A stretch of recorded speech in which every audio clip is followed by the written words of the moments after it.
Hello and welcome to what is sure to be a historic, unforgettable Knicks Film School post-game show. My name is Andrew Claudio, aka GMAC. That is DJ Zulo. We are filling in for John Macri, who is en route from Madison Square Garden. You will get Macri's reaction, we promise. But DJ, down 101-96 with less than a minute left.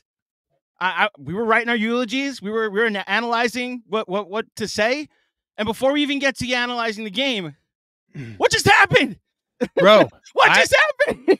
I don't know how you guys, this is the first time I'm doing one of these after a game like that. And I don't know what just happened. Like, that was 101-96. It felt like the game was clearly over at that point.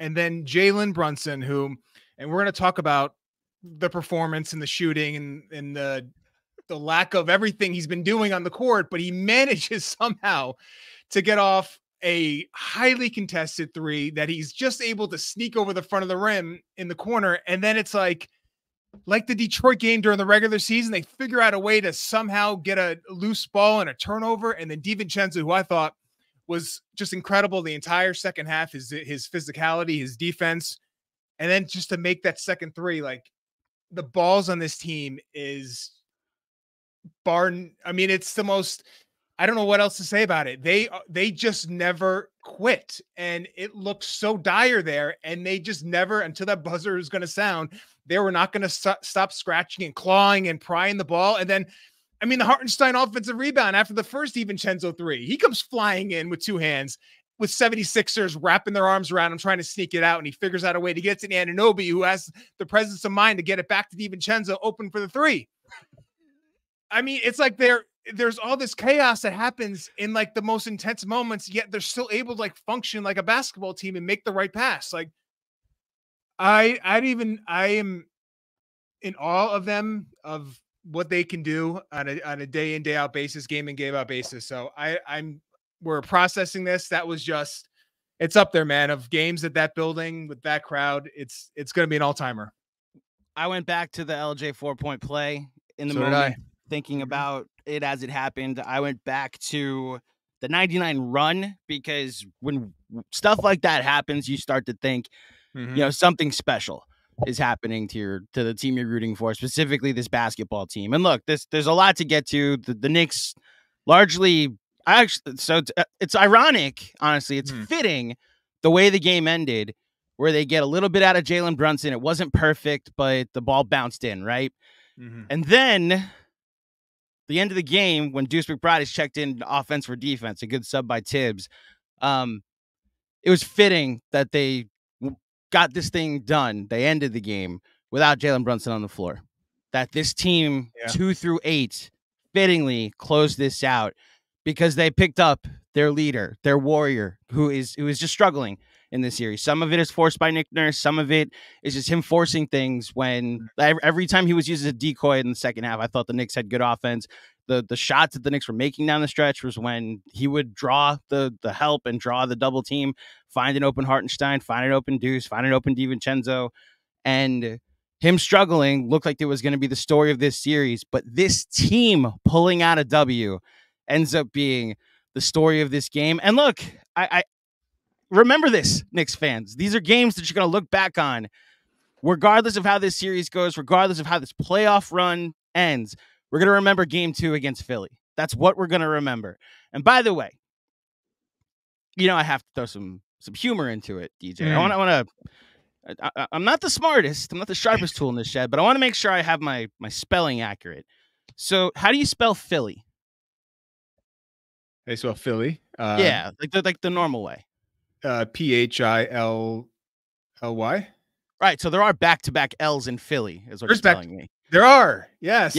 So you can't spell Philly without back-to-back L's, baby.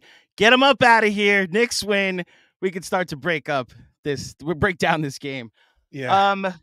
We should just remind everybody, John Macri, for those who don't know how to read, is en route. We have been saying it for 3 days. He was at the game tonight. He is on his way to the post game. He will join us later on in the show.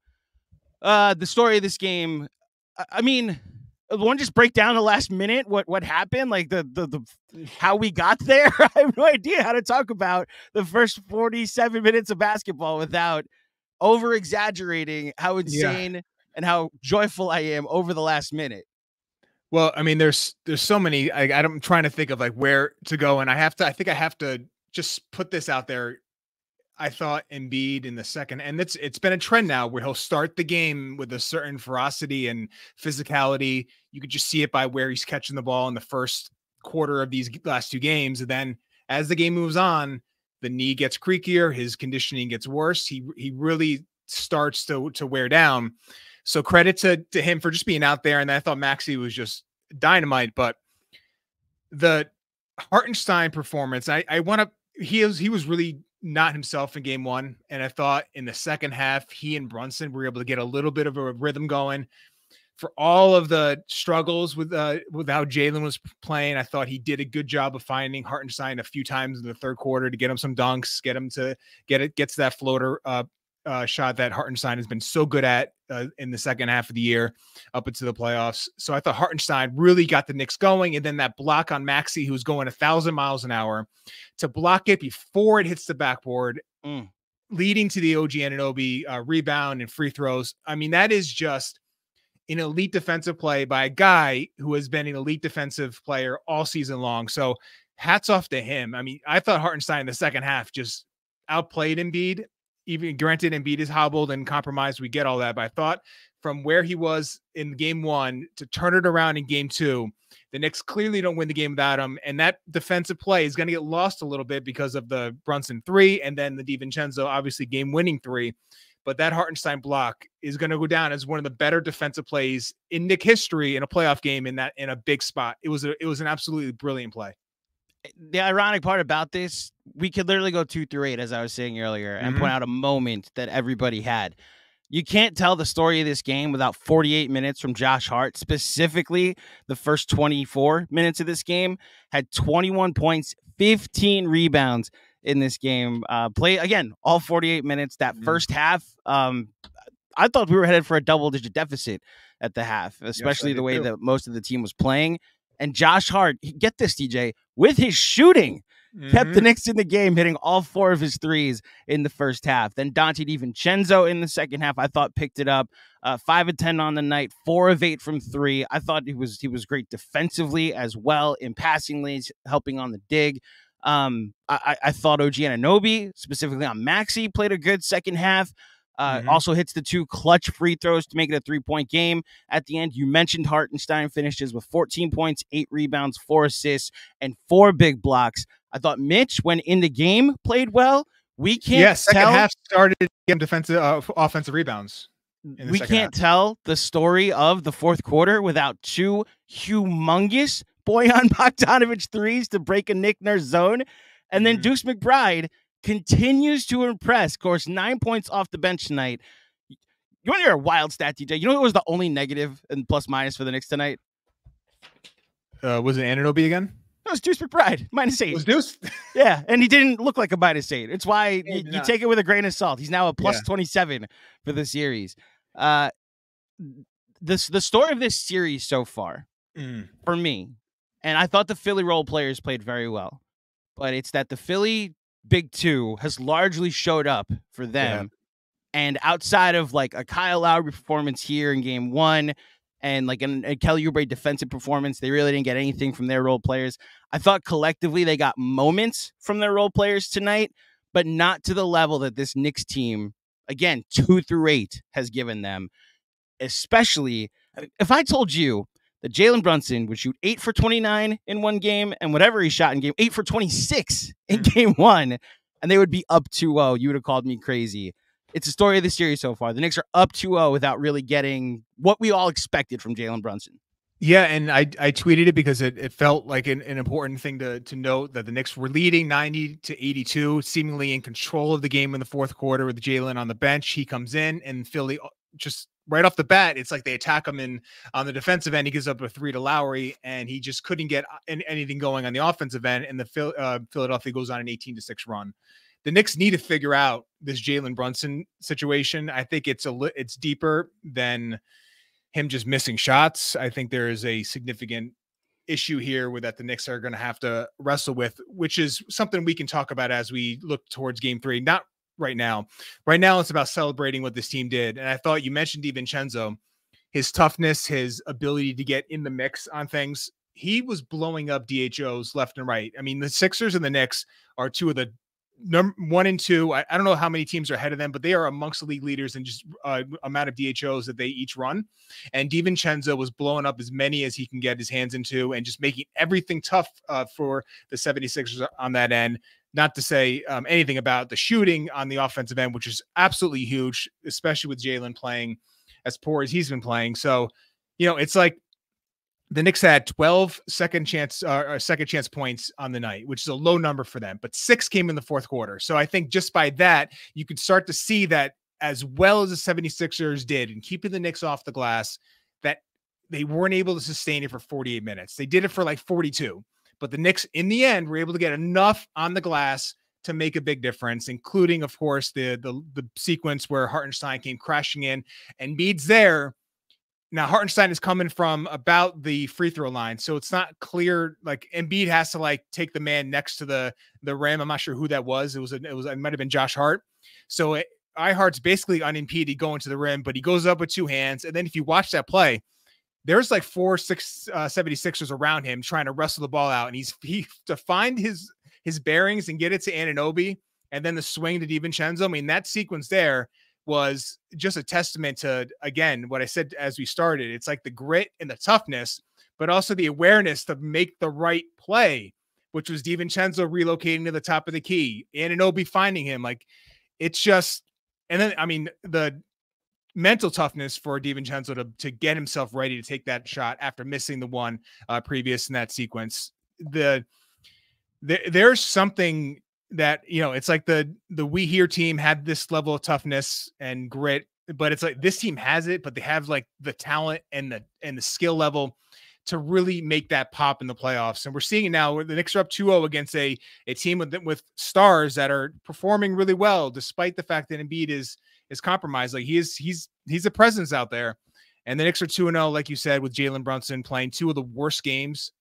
Arguably, you can go back to games he's probably played worse, but in big spots, I mean, he's been terrible for 2 games. The Knicks are up 2-0, so you got to be at least pleased with that. You got to figure out, because if they're going to make a run here in the playoffs, or true run, they're going to have to figure out a way to get him easier touches and better, smoother offense. But to be 2-0 after Jalen's playing the way he is in games 1 and games 2, I think you got to feel pretty good about where you are, about how good your role players are playing and how just seemingly unafraid they are. And there's a lot of guys that they don't have a ton of playoff experience. I mean, Anunoby, yeah, he was not there for the 19 Raptors. He was hurt. So he didn't really get like firsthand experience in a big playoff run.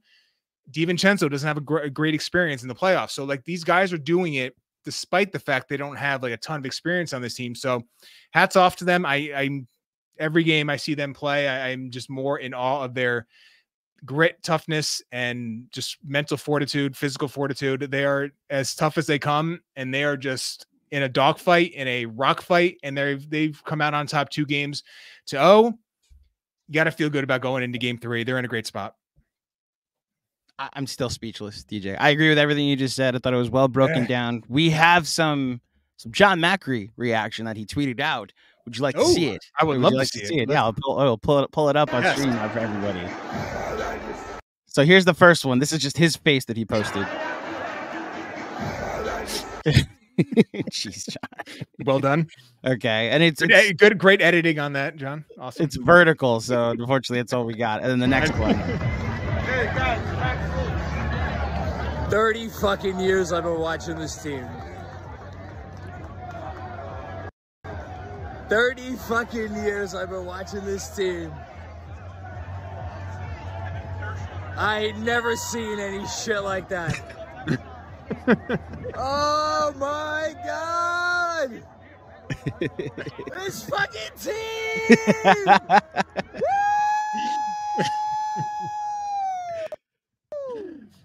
Oh, I love that. I'm so happy for it. He put out a thing on the Twitter that and I knew this. We all they probably knew this about him, but the 8 points in 8 seconds game was his birthday. And I believe he was in the building for a birthday party for it. Oh my gosh.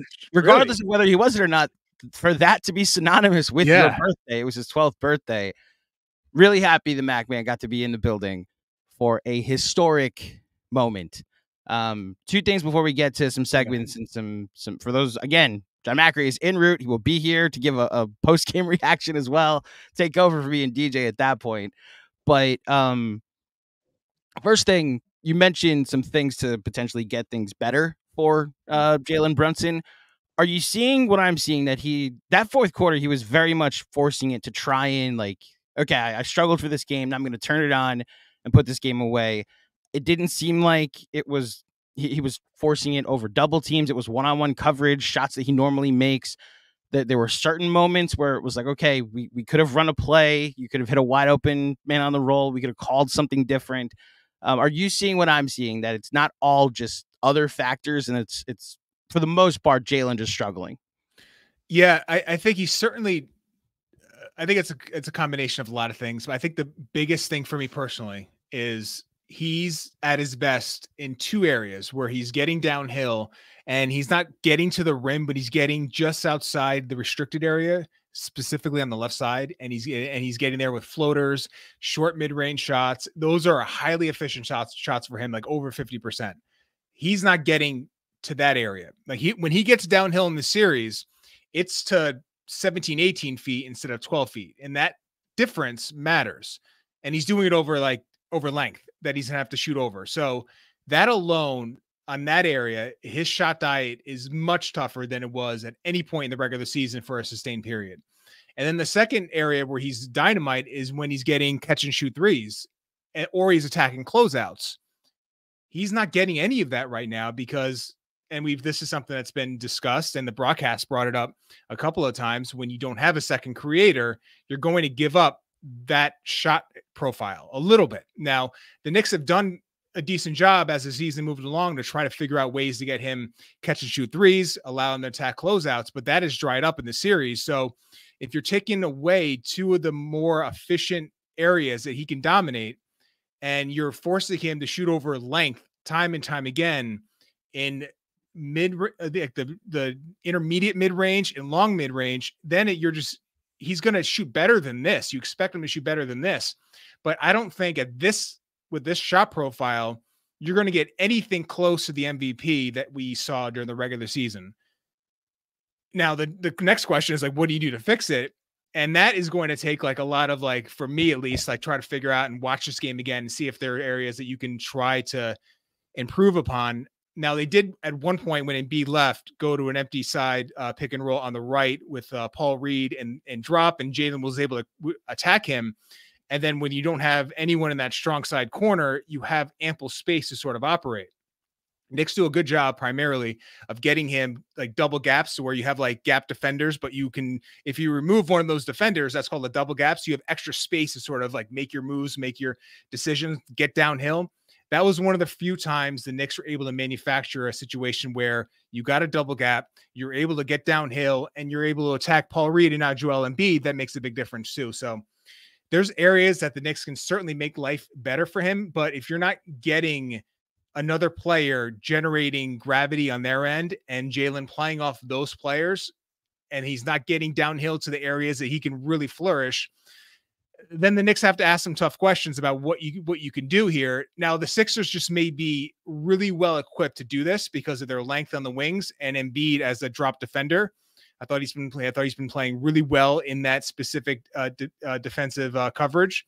So the Sixers just might have his number. Now, if you go back to the regular season, take away the January game, Jalen Brunson has struggled all year against the 76ers. This is not just a playoff thing.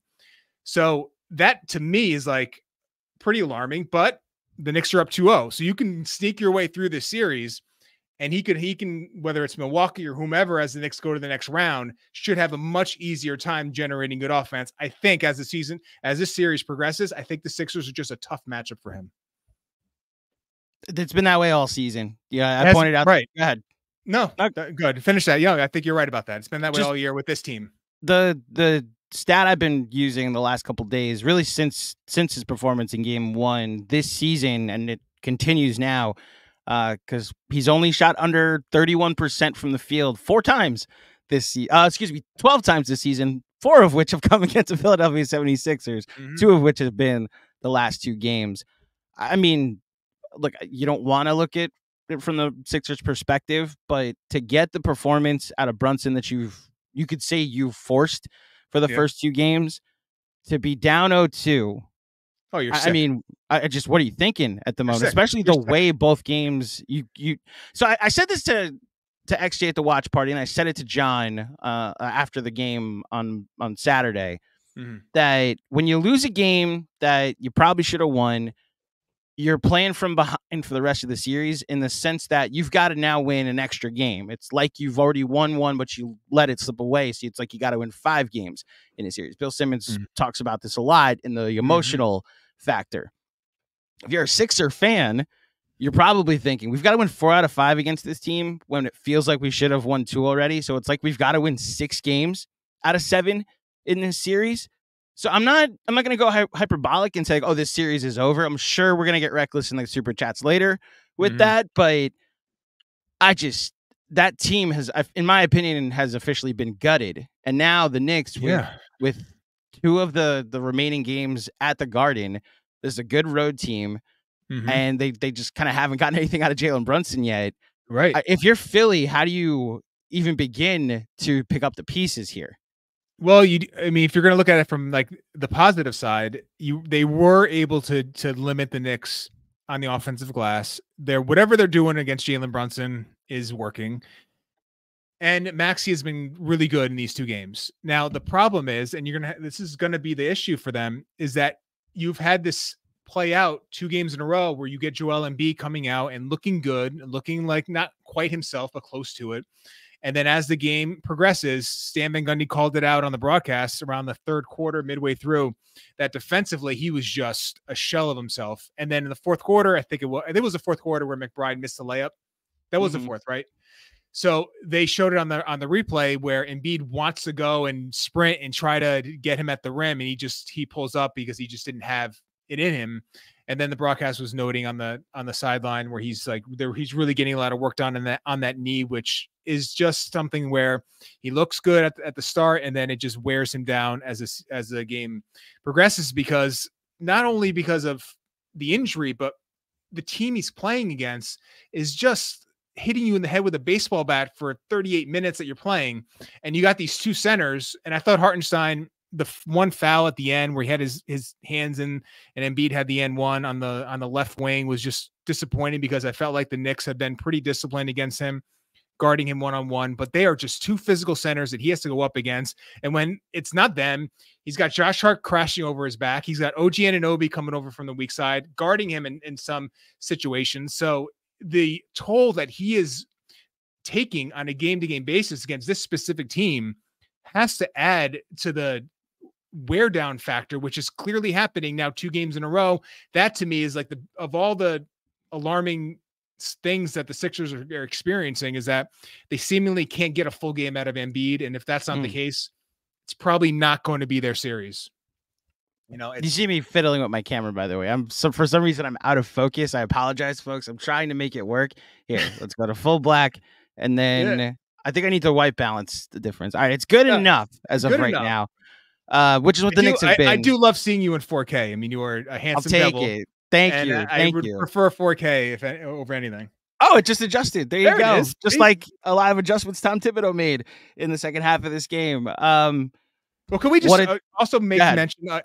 You mentioned the 2 Bojan shots, just massive, and it was like, I don't want to pat myself on the back, so I didn't do anything, but I did tweet like right before that the Knicks needed 2 Bojan shots, and it like immediately happened, and it just felt like the way their offense was going with Jalen playing like he was, that they just needed something from him in the first half. He didn't score a bucket, and it just felt like for them to pull this game out, they were going to need him to do something on the offensive end. And those 2 shots just were key to sort of give this team a little momentum. And, it's the playoffs, it's the Eastern Conference. Every possession, every basket is just worth its weight in gold. So hats off to Bogey for hitting two really tough contested. That first one was just a rainmaker. I think it scraped the top of the building, but important shots for him.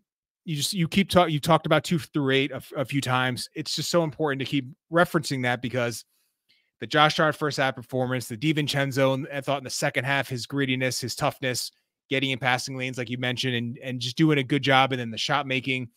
And then again, Jalen making that 1-3.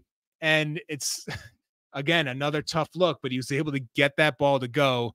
And then the turnover, and then all the ensuing chaos after that. So it really, truly is like the ultimate team effort that this team continues to put forth. Yes, they're led by Jalen, but they can certainly pick him up. They did it the final game of the season against the Bulls. They've done it for 2 games here against the Sixers.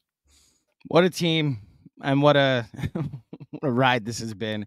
Thank you, everybody, for tuning in for the Knicks Film School post-game show. We've got over 3,000 people watching between YouTube and Twitter at the moment. We greatly appreciate it. We're going to get into some segments now, beginning with our first segment, which is our Player of the Game, presented by Autograph. If you download the Autograph app now, use reference code KFS and get rewarded for your Knicks fandom. You could watch this post-game show. You could listen to the pod later on. You could read John's newsletter, take in other Knicks content. You can check your box scores on the Autograph app. All different stuff you could do. And while you're there, you get rewarded for your prizes. You earn points for the more things that you listen to, that you take in, other Knicks content that you do, and win prizes. They were giving you an opportunity, not giving away, to get $24 tickets to game 1. And there are more prizes like that you can take advantage of. Use the code that is in the description of this episode to sign up, or just use reference code KFS after you download the app.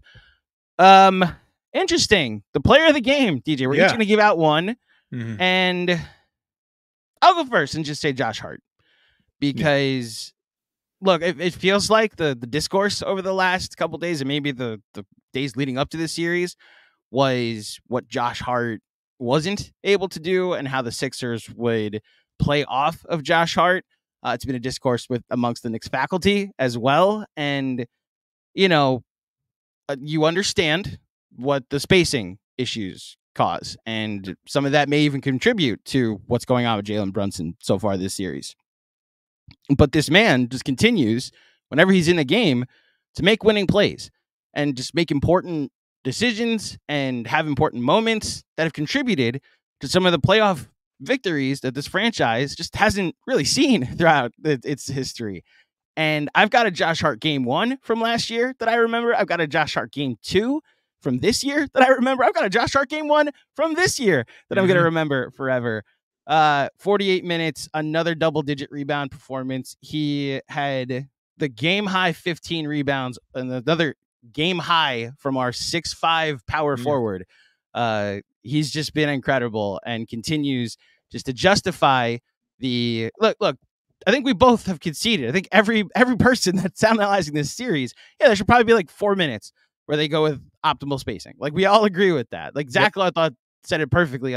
Here I am quoting Zach Lowe on a Knicks Film School pod. Like, you love Josh Hart, your team Josh Hart, you love all the things he does. It becomes a little easier if you just give him like 39 minutes sometimes, and just like a 3-minute stretch, 4-minute stretch where OG or Bogey play the 4, and you create optimal spacing for Brunson. Just see what it looks like for a little bit. Maybe Brunson still struggles, and you're like, okay, I'm going to go back to this guy that continues to give us more than one possession on every shot attempt. But look, whether the coach loves him so much that he plays him 48 minutes, whether his best friend and podcast co-host loves him so much that he's comfortable playing next to Josh Hart, all of the reasons why he's great are also the reasons why we love him here as Knicks fans.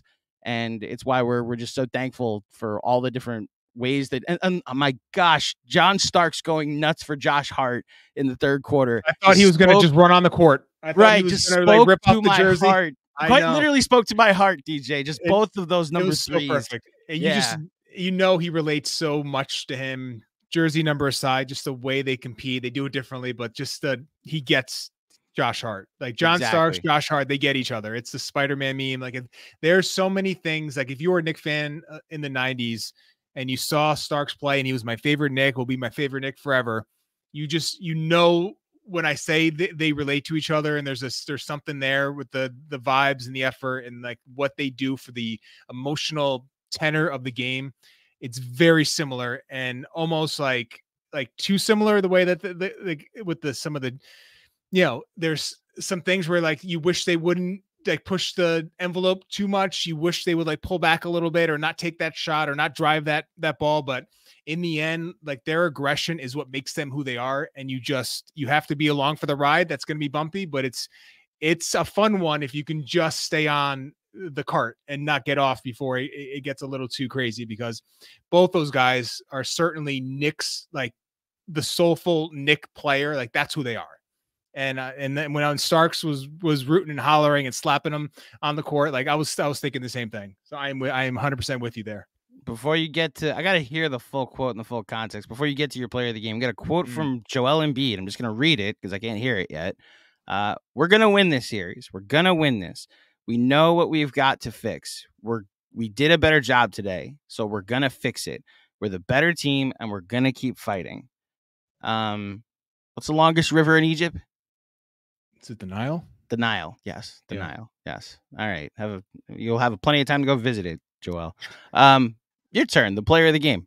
Well, I will just quickly on that MB quote. I mean, we've talked a little bit about like some 90s stuff, that there's some Alonzo Mourning vibes in there, and that quote about Zoe was classic for the after the series was like over, we were the better team and we should have won and all that stuff. So just put that out there. We're getting some like nostalgia on the show. But in terms of my players, I think you can go with either of one of these two players, and I just want to point out the Hartenstein performance, just to say he's not my pick, but he was 7 for 7 from the field in the second half, scored 14 points, 3 offensive rebounds, 2 blocks, the great block against Maxey, which I talked about.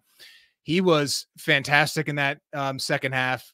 That floater that I think he hit 2 or 3 of those. So this wasn't just dunks and layups. Like he was just incredible, but I think you have to go with DiVincenzo for the player of the game for my perspective here, just because of the points he scored. That he had 2 threes in the second half. He was all over the place on the defensive end, and he hit one of the biggest shots that you're going to see in that building. It's that we've seen. You know, there has been many bigger in a moment of that level. So give it to DiVincenzo, but I thought Hartenstein deserves some praise too. I thought he was just phenomenal in the second half. I agree. Next up, we're going to go to the playoff out-of-town scoreboard, even though who cares? Presented by our good friends at T-Squared Social. Man, if this was the watch party game. I know they had a watch party tonight. It wasn't necessarily a Knicks Film School watch party, but shout out to the fine folks at T-Squared Social. Remember, if you go to T-Squared and tell them Knicks Film School sent you, you get a free draft beer on them. You could visit their website, tsquaredsocial.com, to learn more about club memberships, trivia nights, sports leagues, and much more. We will be having our next Knicks Film School watch party, official Knicks Film School watch party, next Sunday for the Game 4, which I'm not going to put anything on it. Potential closeout game in Game 4, but there's a job not finished, one game at a time. We will be there, whatever the series looks like going into Game 4 on Sunday. Out of town. I mean, look, what Cleveland did the last game of the season, thought was really soft. It's a bit of a chess move. I've learned to respect chess moves. It worked. Yep. Everything I thought about Orlando kind of was correct. Is that first to 90 will win every game in that series, and Orlando has yet to score 90 points in that series. So Cleveland won 96-86. Jalen Suggs with a pretty brutal injury in the first quarter. I know he was ruled to have not suffered the worst like season ending, but he was questionable for the rest of the game and then didn't go back in. And then early second quarter, the Lakers lead the Nuggets 36-34. DJ, who do you have in both of those series? What were your predictions? Cleveland, Denver. I mean, it's kind of a chalk situation. I also agree with you regarding the Orlando piece of it. There's just the job that Paolo Banchero has in terms of creating offense with the amount of spacing constraints. You've talked a little bit about that with Jalen Brunson. It's magnified to like a higher level with what Paolo is dealing with in Orlando. And then, you know, the Lakers are just interesting because it seems like every time they play the Nuggets, they can put together like 2.5, 3.5 good quarters. And then in the end, it's like the Nuggets go on a 10-1 run and it's a 10-point game and they win going away. So I presume I would guess that's how this game turns out. They just don't have anyone to handle Joker. But the Cleveland thing, yeah, it looks like they made the right move. But I think Orlando, this might make I think it was Zach Lowe said this as well. It might make their need in the offseason to get a true playmaker in the backcourt like more of a priority if they go out and they just can't figure out a way to score in the playoffs. So that could make their push to get a playmaker a little more of a thing they look to do here, because clearly they need to get their young forward some help in the backcourt. But look, I'm a broken record at this point comparing that Orlando team to the We Hear Knicks with Julius Randle and Elfrid Payton, and just a lot had to go right for them to score points, but they were a gritty 4 seed or in the 4-5. And then lost to just a better basketball team that's able to create a lot easier. And that team went out and got a point guard the following offseason named Kemba Walker, and things went wrong. And then obviously they got a point guard that changed their franchise forever in Jalen Brunson. You wonder who that point guard is potentially going to be for Orlando this offseason. But enough about that. We have a historic Knicks victory now to react to with everybody. And I should say, it's behind me now. Okay, get your why not now? Let's do it. Why not now merch, everybody. Why not now? Why not this team? Why not now? I'll put it up so it's in the shot. Listen, I'm not doubting them anymore. I don't care how insane it has to happen. I'm not doubting them anymore. I'm done doing that. Why not? So now? First things first in the super chat. Thank you everybody for tuning in again. We've got 1,500 on YouTube, about 1,400 on Twitter. Thank you, just everybody, for tuning in for what is a party going on that I was not ready for. Said party. It looked like it was a funeral, and then the Undertaker just sat up, and here we are. It happened fast in all directions. Like I felt like the Knicks had command, then they didn't. Then could they sneak out a win? And then the Sixers went up, with like a lead that felt insurmountable, and then the Knicks won, and it felt like all that happened in like a 10-minute stretch of like real time. So that's kind of why we both came on here. Like, what did we just witness? Because it was such a roller coaster in such a condensed period. Insane. To go even more behind the scenes, if we can, I just want to go through the process of our Knicks Film School faculty chat, in that the game overs have started and the immediate reactions were being put in, like, this is why they lost. Mensa then goes, hold on. And I was like, what are you talking about? And because I'm on digital cable, because I was behind a minute, and I was like, what do you mean, hold on? I was like, all right, maybe something crazy about to happen. What I didn't realize was the craziest possible thing I've maybe ever seen in a Knicks basketball game outside of a running jumper or a 4-point play potentially happened. The WTF of that moment cannot be emphasized enough. And as fans that witnessed not just the 4-point play, but Reggie Miller, but the finger roll, but the double nickel, but I'm listing all the heartbreaking things. The Charles Smith moment, like all the different, the Luka moment last season. Yeah. This one came out on our side. Yeah. Trae Young hitting the floater over, Taj. Noel. Was it Taj? No, it was Taj. Taj. With Frank in the game. Yeah, that's right. Yeah. It's been some heartache. Hold on, folks. Oh, DJ, you might be off the hook. Hold on. Guess who's here? Oh, no. Ladies and gentlemen, he's still setting up. And he wore his Why Not Now merch. Okay. So, ladies and gentlemen, we're going to continue. This is all going to be part one, DJ. This is all going to be part one. Okay. We're going to get to the super chats. We promise. But ladies and gentlemen, boys and girls, children of all ages, Knicks fans from all over the world, please welcome Mr. Jonathan Macri. John, the floor. So how's your night, John? Did you have fun? I think John flew here from MSU. Yeah. Cloud 9. I think he just got a ride. I don't know what was the more miraculous thing, that I witnessed what I just witnessed, or that I got a cab. There you go. I did get one. I can show you how to use Uber afterwards. It's okay. Thank you. No, go ahead. I want your reaction. Tell us. So I don't think I've processed what we saw yet. I saw it. I know I saw it. I was there. I saw it happen in real time. And I saw it unfold, but I don't believe that it happened yet because that doesn't happen to the Knicks. That happens against the Knicks, or that happens when you're watching other teams, in big moments and you're like, wow, I can't believe I just saw that. Wouldn't it be cool if I got to see that happen to my team or with my team? And it never does. And I'm like, it's been, how long has it been? It's been whatever it's been, 40, you guys have been on for 42 minutes. I'm still legitimately in a state of shock because I don't believe what I just saw. And it's funny. I just walked into my apartment building and this was not there when I left, but what was waiting for me when I walked in, why not now? Like I was talking to somebody else who was at the game about it, and it's like you need one of those wins. You need one of those games if you're going to make a run, right? Like, how often do we see teams go on a long run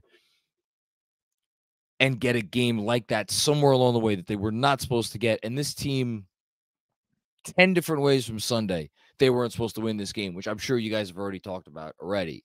So I'm kind of jumping in here because that's the other thing. I'm going to just be honest. I haven't watched you guys since, because I was busy.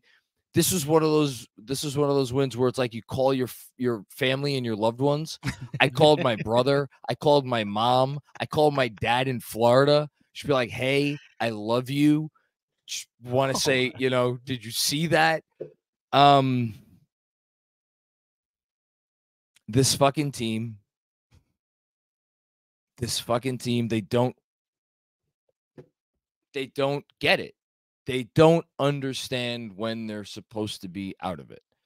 And they don't understand that there are nights when it is not their night.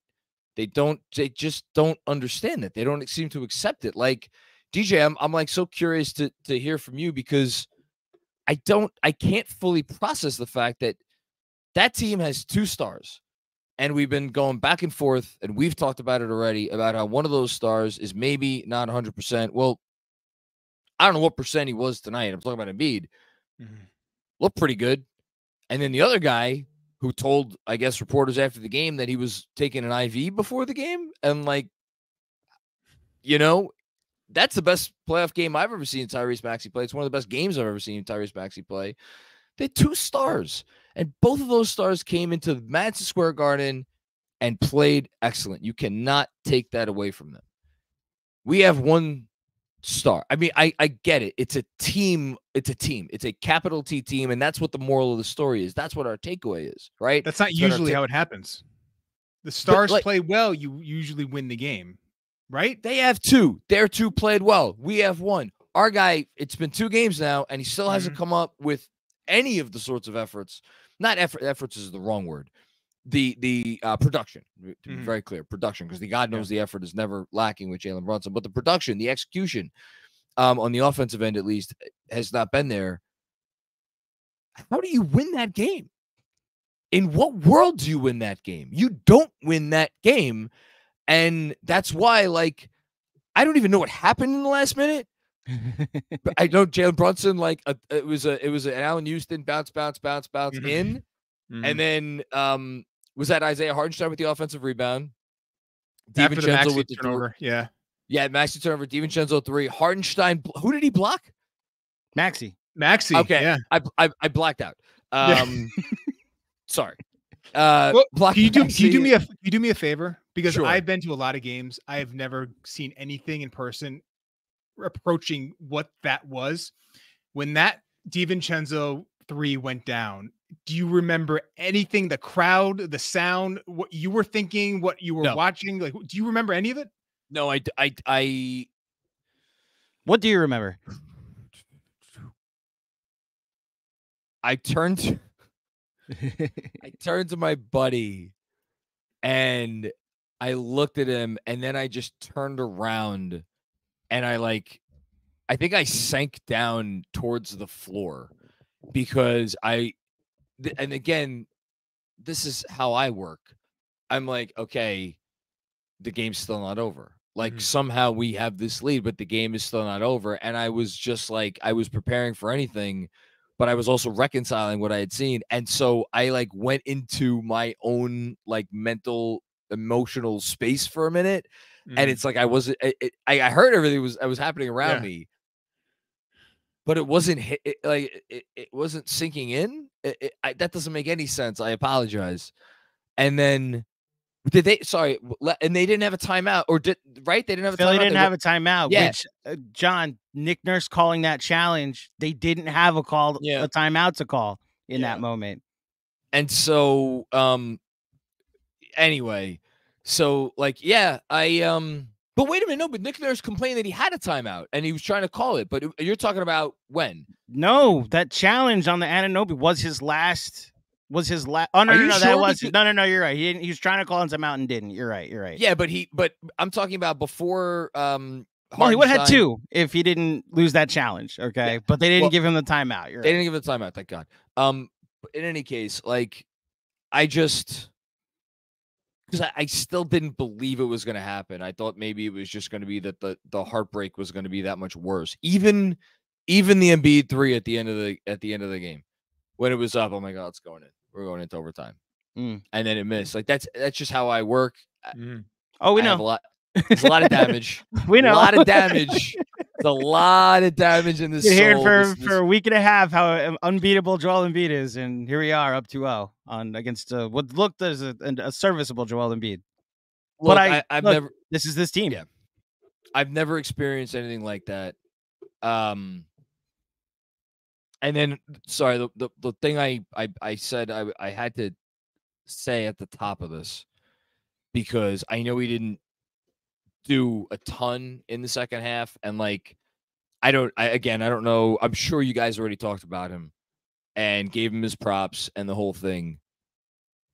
Josh Hart. My player of the game. Josh Hart. Like, that is... When you have a foundation, when you have a culture, when you have a core, when you have a system of belief, when you're like, this is how we do things, this is the standard. And I know he's a fucking clown. He is the clown. Just go read Fred Katz's article from today. I'm sure you guys have already mentioned it. He is one of one, and for all his flaws, like, you know, JJ Redick said it the best today, right? Like, give me 12 of those guys. And for him to keep them in it in the first half, like, I looked up at halftime, like, how are they down by 3? You know, I shout out Fred Katz. I saw Fred at halftime. And I'm like, how, like, Brunson's doing what he's doing, Embiid's doing what he's doing, Maxi's doing what he's doing. How are they down by, or whatever, 4 points? And he's just like, Josh Hart. That's it. It was Josh Hart. And I still don't believe what I just saw. Insane.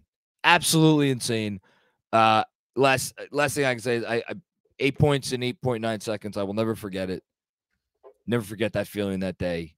Never forget, like, man, I feel like I was young at the time. It was on my 12th birthday party. I feel like I felt at the time like I could watch sports for another 100 years. I'd never seen anything like that.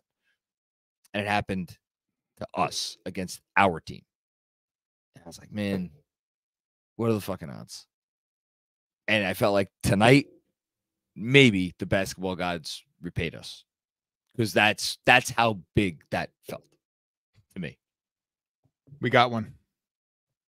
Woo! As Tim Bontemps tweets out, the Sixers plan to file a grievance with the NBA over the officiating across the first 2 games of the series. I'm sure they do. Have fun with that. You don't have to say what you did. I already know. I'm singing "Cry Me a River." If yes, I know where I'm going with this. My favorite Justin Timberlake song. Yes, indeed.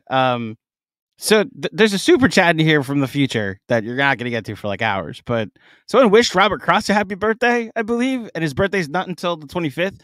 So I was hoping we'd get some serendipity that the Reggie Miller game was on your birthday, and then this was on Robert Cross's birthday, but it didn't work out. So, Robert, I hope this is an early birthday present for you. The NFL draft is on your birthday. The game 4 is, or excuse me, game 3 is on your birthday. But hopefully, hopefully the Knicks don't have to win like that in order to give you a moment. DJ Zulo, any other thoughts before we bid you farewell for the night, sir? No, just that I'm going to sign off. I'm going to turn you guys back on, and I'm just going to soak this in for the next however many minutes, hours you guys are on this thing, because this is a night that we should never forget. You don't get these, as we've talked about, you don't get them often. And when you do, just enjoy it, because it's what sports are supposed to be. So thank you guys. Enjoy the rest of the night. Thank you, man. Absolutely. Thank you, DJ Zulo. Coming on, man. See you guys. All righty. So hi, John. How are you? You would have thought that I would have. You would have thought that I would have figured out something more cogent, something more coherent, something more inspiring to say in my cab ride home. I'm just so stunned that happened to the Knicks, that the Knicks did that. And I'm like looking at the box score. I'm like trying to figure out, like, how did they win that game? How did they win that game? And they won the game. Unreal. How are you? I'm great. The Knicks won again. The series is going how I predicted it would go. Any thoughts on the series? As if you want to, you want just basking right now? Do you want basking right now for now? Let's get to people are going to get reckless in the super chat in that's fine ways that I don't think you're comfortable with. But no, listen, man. But like, what is reckless at this point? Series over.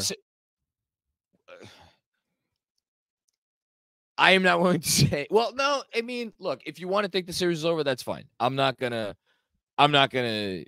sit here and be like, oh, the Sixers could still win this. I mean, look, anything can happen.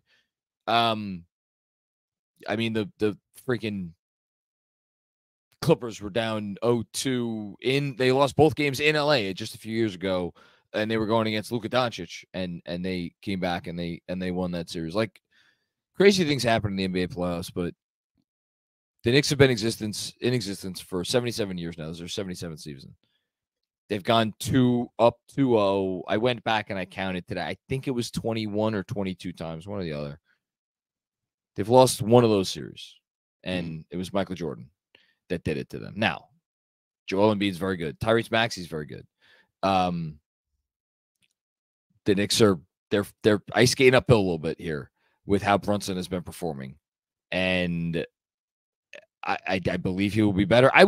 He could play like this for a dozen games, and I will believe he will be better in the 13th game. So that's not saying much, but I think he will be better.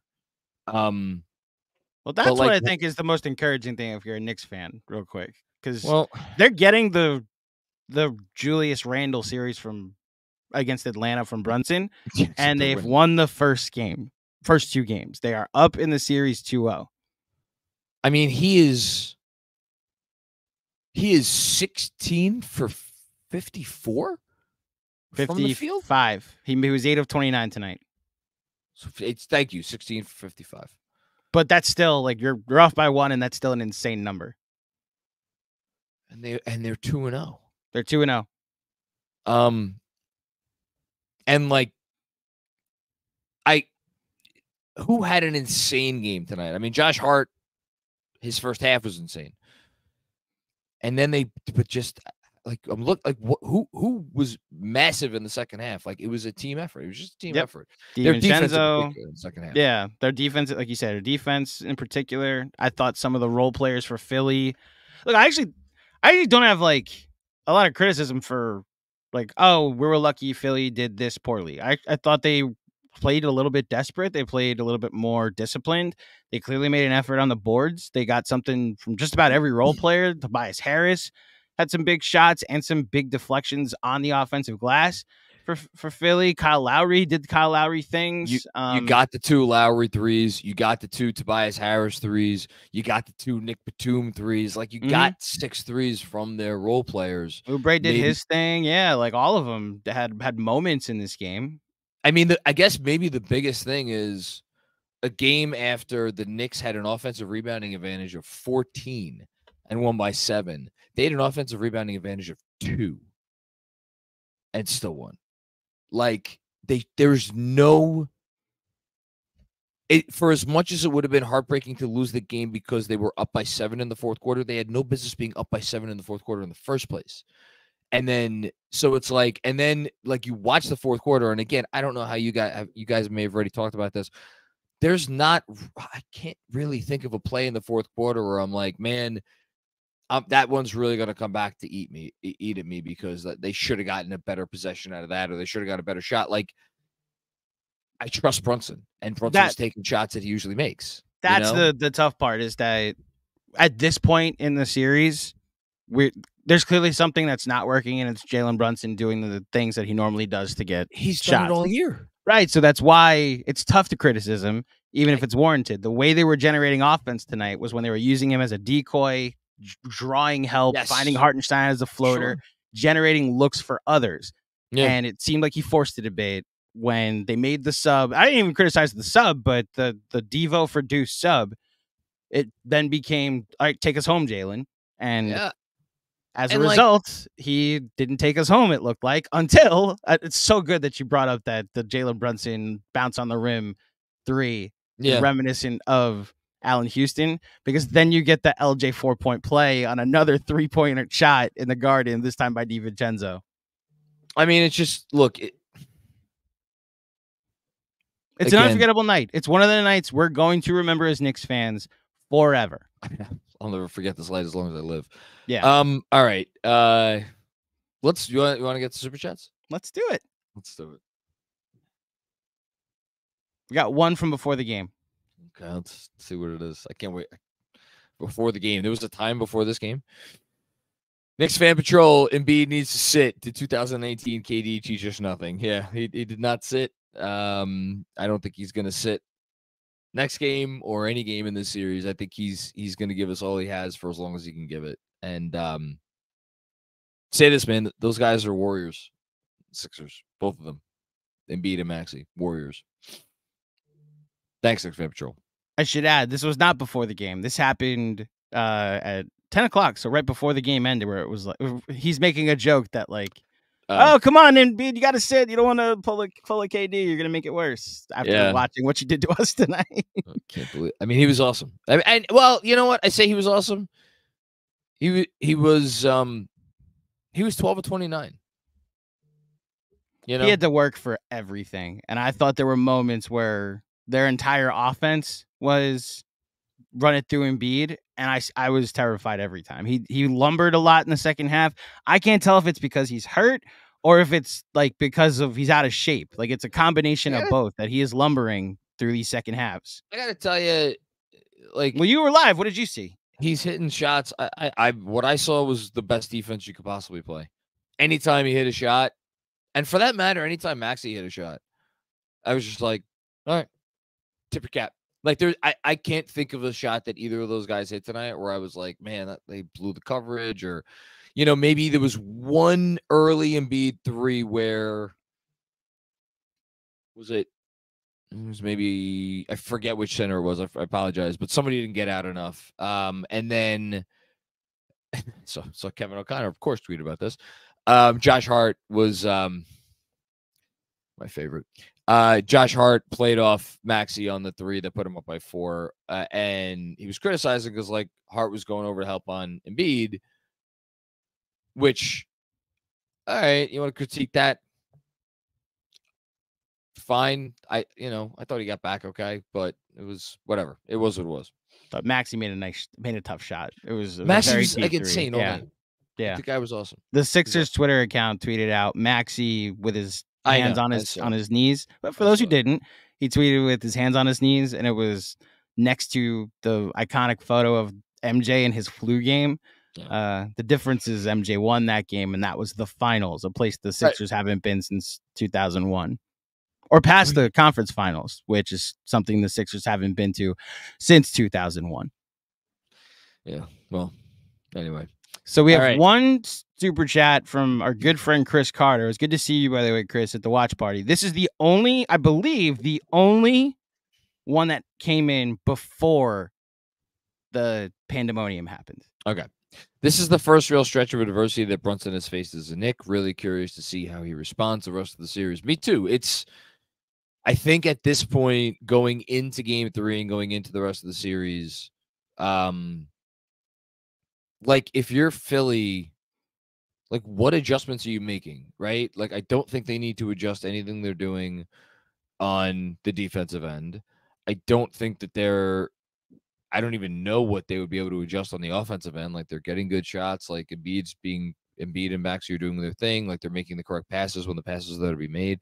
Like Embiid, like it's just the weirdest part is like you're down 0-2 and you're like, what would we change? And yet the Knicks are up 2-0, and I think the pivot point in the series moving forward, granted, Philly needs to win 4 out of the next 5 games to win the series, so it's going to be that's why I understand any Knicks fan who's like the series is over.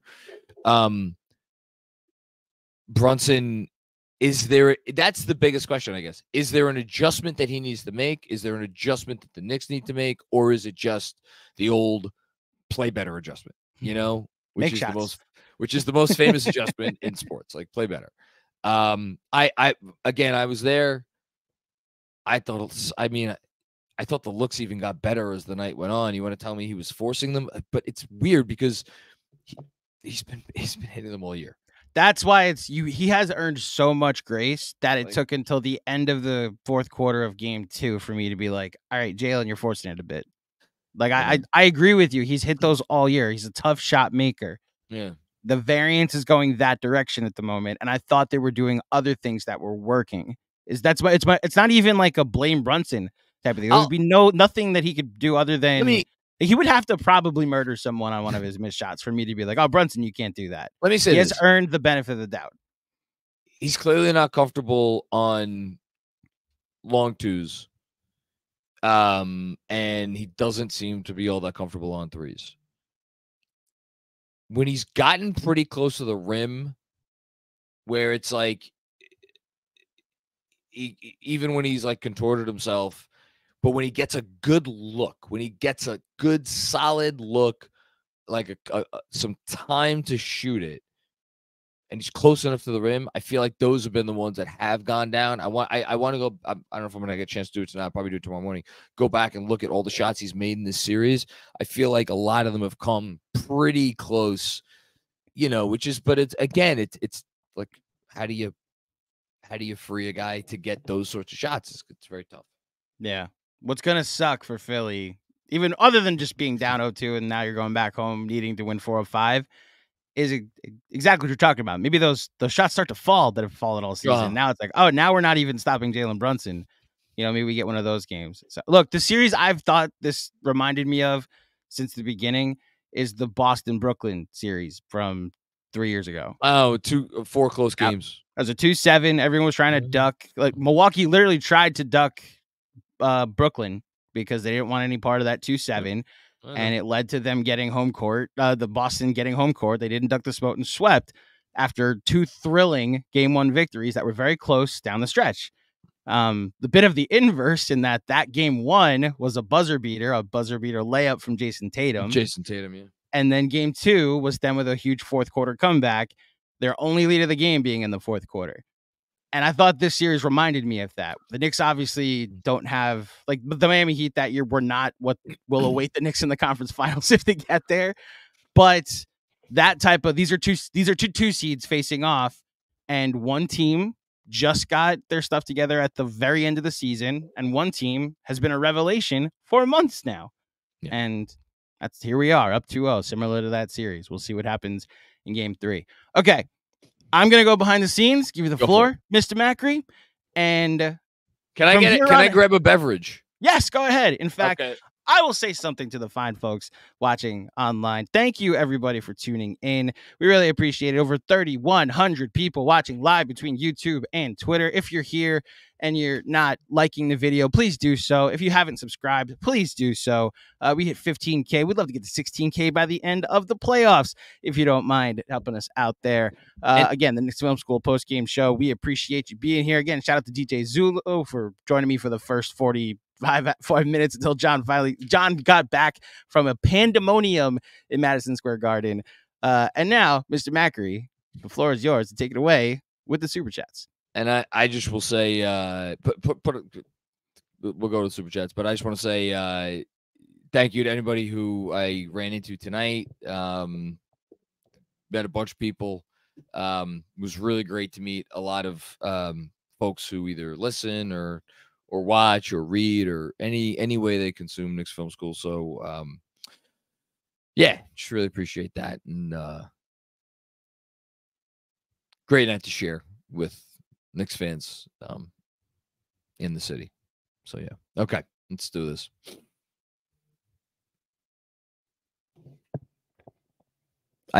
Hold on. I didn't hear you. I think there we go.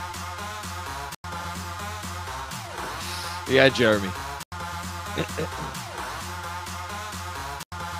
Very nice. I was muted. I said I completely screwed up. I forgot to do something, and that's the last thing we'll do before we head to the Super Chats. Thanks for tuning in, everybody. Let's do this. Okay. Thanks for patience, everybody. Robert W. Cross, we will make you bleed. They'll make you think twice before you think your game's over. I guarantee you that. I just can't imagine being if you're Philly tonight, you're probably telling yourself, we got robbed. We tried to call a timeout. Embiid was complaining about the refs. I don't know what the fuck specifically he was complaining about. He was complaining about something. But whatever it is, it's like, the Knicks are they're Michael Myers. Like you burn the house down. They're still there. And Mike Myers, like these Knicks, will make you bleed. So there you go. Thanks, Robert, for starting us off. Jesse M. What's going on, Jesse M? How are you? That is, without a doubt, one of the biggest heist stolen victories in NBA playoff history. Oh, my God. I'm shaking. Oh,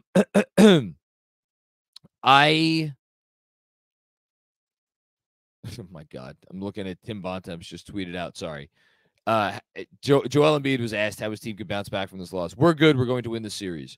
We are going to win this. We know what we got to fix. We did a better job today, so we are going to fix it. What? We have read this on the pod already. Oh, I just saw it. You're good. No. He tweeted this out a while ago. Or somebody tweeted out the video from the scrum. I think it was SNY. Oh, well, Tim Bontemps just retweeted. Okay. You're good. Bringing it to everybody's attention again that Joel Embiid, I made a pretty good dad joke in the moment. John, what's the longest river in Egypt? Is it the Nile? The Nile, yes. A place he can visit when this series is over. Okay, I'm back. All right. Yeah. Jesse, I really can't think. The 8 points in 8.9 seconds is the one that comes to mind. I know there's been others not involving the Knicks. Probably some involving Golden State. I feel like, some of those. I don't know. Like, stuff like this happens in the playoffs sometimes. And now the Knicks need to realize the gift that they got, realize that they, on balance, have probably, they need to play better. I'll just say that. Like, the Knicks know they need to play better. And I guarantee you, Tom Thibodeau is telling his guys, like, A, this is not over. And B, we need to maybe not clean some stuff up, but it's weird because I don't know. That's the thing. It's I don't know what they have to clean up. They think they're playing great. They're defending wonderfully. They're getting really good shots, and they were going to lose this game because their star was just kind of off and has been off for a couple games. and they stole it. And I'm just really happy they stole it. And hopefully it leads to a series victory because, man, at this point, if they didn't win the series, I mean, that'd be beyond heartbreaking. So let's hope they do. Jesse, thank you so much. Robert W. Cross with another one. Say goodnight, Philly. We aren't losing on my birthday. Let's freaking go Knicks. So, that's it. So your birthday is coming up for game 3, I guess, is your birthday. Something tells me Philly will be favored. Here's what I'm going to tell you, Robert. Whatever happens on that night, win, lose by 1, lose by 31. I mean, they're not going to lose by 31, but you get the gist. Like, whatever happens, just, it's okay, right? You're in a great spot, and regardless of what happens over the next 2 games, Knicks still got home court advantage. Now, do I think it's important to steal one in Philly at this point? I kind of think it is. Because, again, here's the thing about Embiid. Embiid is being braggadocious and has a lot of bravado. I believe he believes what he is saying, which is that, like, look, we know we're good. Like, we know we're better than this team. Now, I think he's probably discounting the fact that, like, it's not even just, like, they like, the Knicks should have not let that lead further away to the point that, like, but those were good. I'm gonna repeat myself 100 times. Those were good shots. Those were good shots that Brunson took. Were they forced? I don't even know what the definition of a forced shot is if you're Jalen Brunson. That's the fundamental thing. And I have to believe he's gonna start hitting them. And if everybody else just keeps doing what they're doing, you're in good shape. But I think they got to win one in Philly. I'd feel a lot better if they did. Thanks, Robert. Michael Aaron, what's going on, Michael? That is a gut-wrenching, series-ending loss for the Sixers. Not sure how you mentally recover from that. Holy shit. Well, it's going to be a test. It's going to be a test. Look, the Sixers team, they've been through it all. I think they've been through a lot. I know some of their players are on the younger, or like Maxi's young. Oubre hasn't been, I guess, maybe through a ton of playoffs, although Phoenix was the playoffs, Warriors was the playoffs. But Embiid's been to the playoffs a lot. Like, even Maxi's been to the playoffs the last couple of years. Lowry, God knows, Lowry's been there. Like, they're gonna come and they're not gonna wilt. The Knicks are not gonna go out there in game 3 and see a Sixer team that's just gonna lay down. You know, now Philly made like that. Is that the city that's gonna? You know what? They'll probably be fired up. I shouldn't say that. They're gonna be fired up for game 3, I'm sure. And if they win that game, you better believe they're gonna be fired up for game 4. So, like, you got to keep the pressure on, and you got to start I think the most important thing for game 3 is you got to start to figure some stuff out with Brunson. You got to get Brunson going, and then you go from there. Thank you, Michael.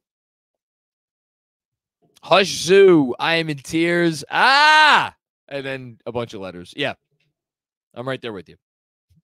Hush Zoo with another one. Supermax Hardenstein now. Yeah. I said it in the first half, towards the end of the first half. Said I think this is a Hardenstein game. I think this is a Hardenstein game more than a Mitch game. Because I didn't, and not that Mitch was playing badly at all. He was not playing badly. I thought Mitch had a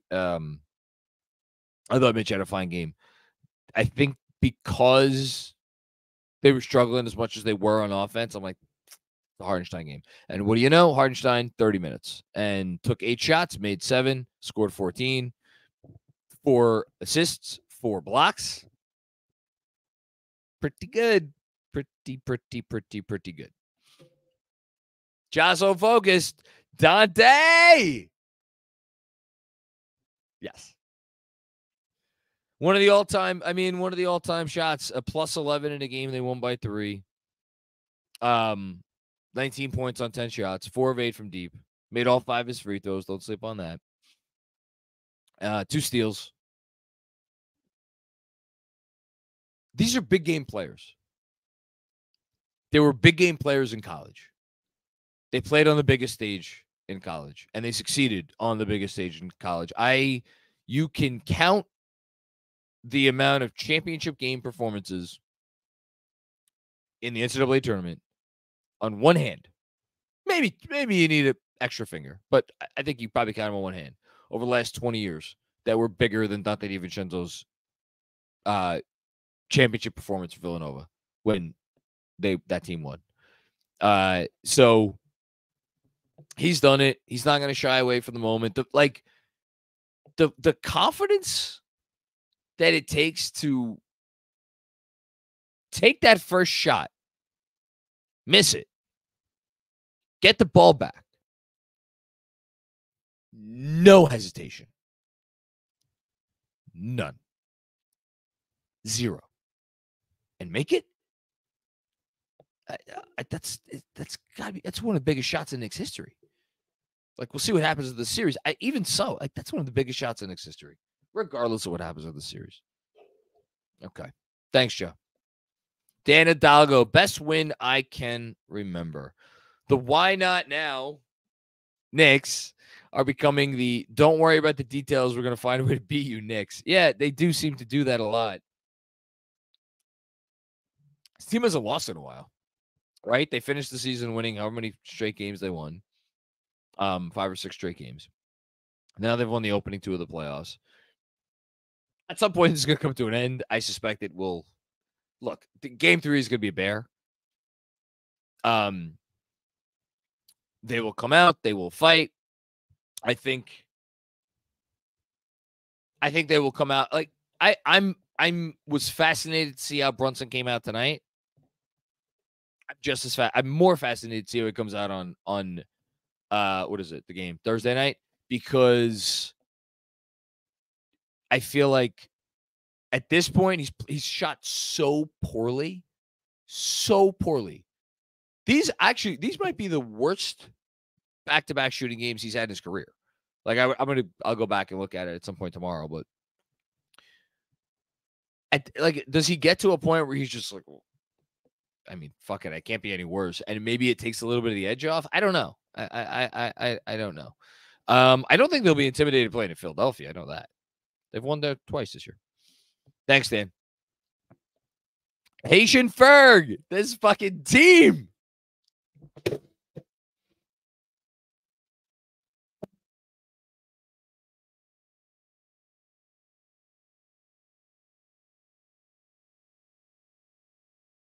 Sorry. This is what we do. Philly can't play better than this. Hold on. No, your mic disconnected. You're now on the computer audio. You gotta go. You're muted. Studio. No, your thing unplugged. Now I'm back. Can you hear me now? No, I'm not.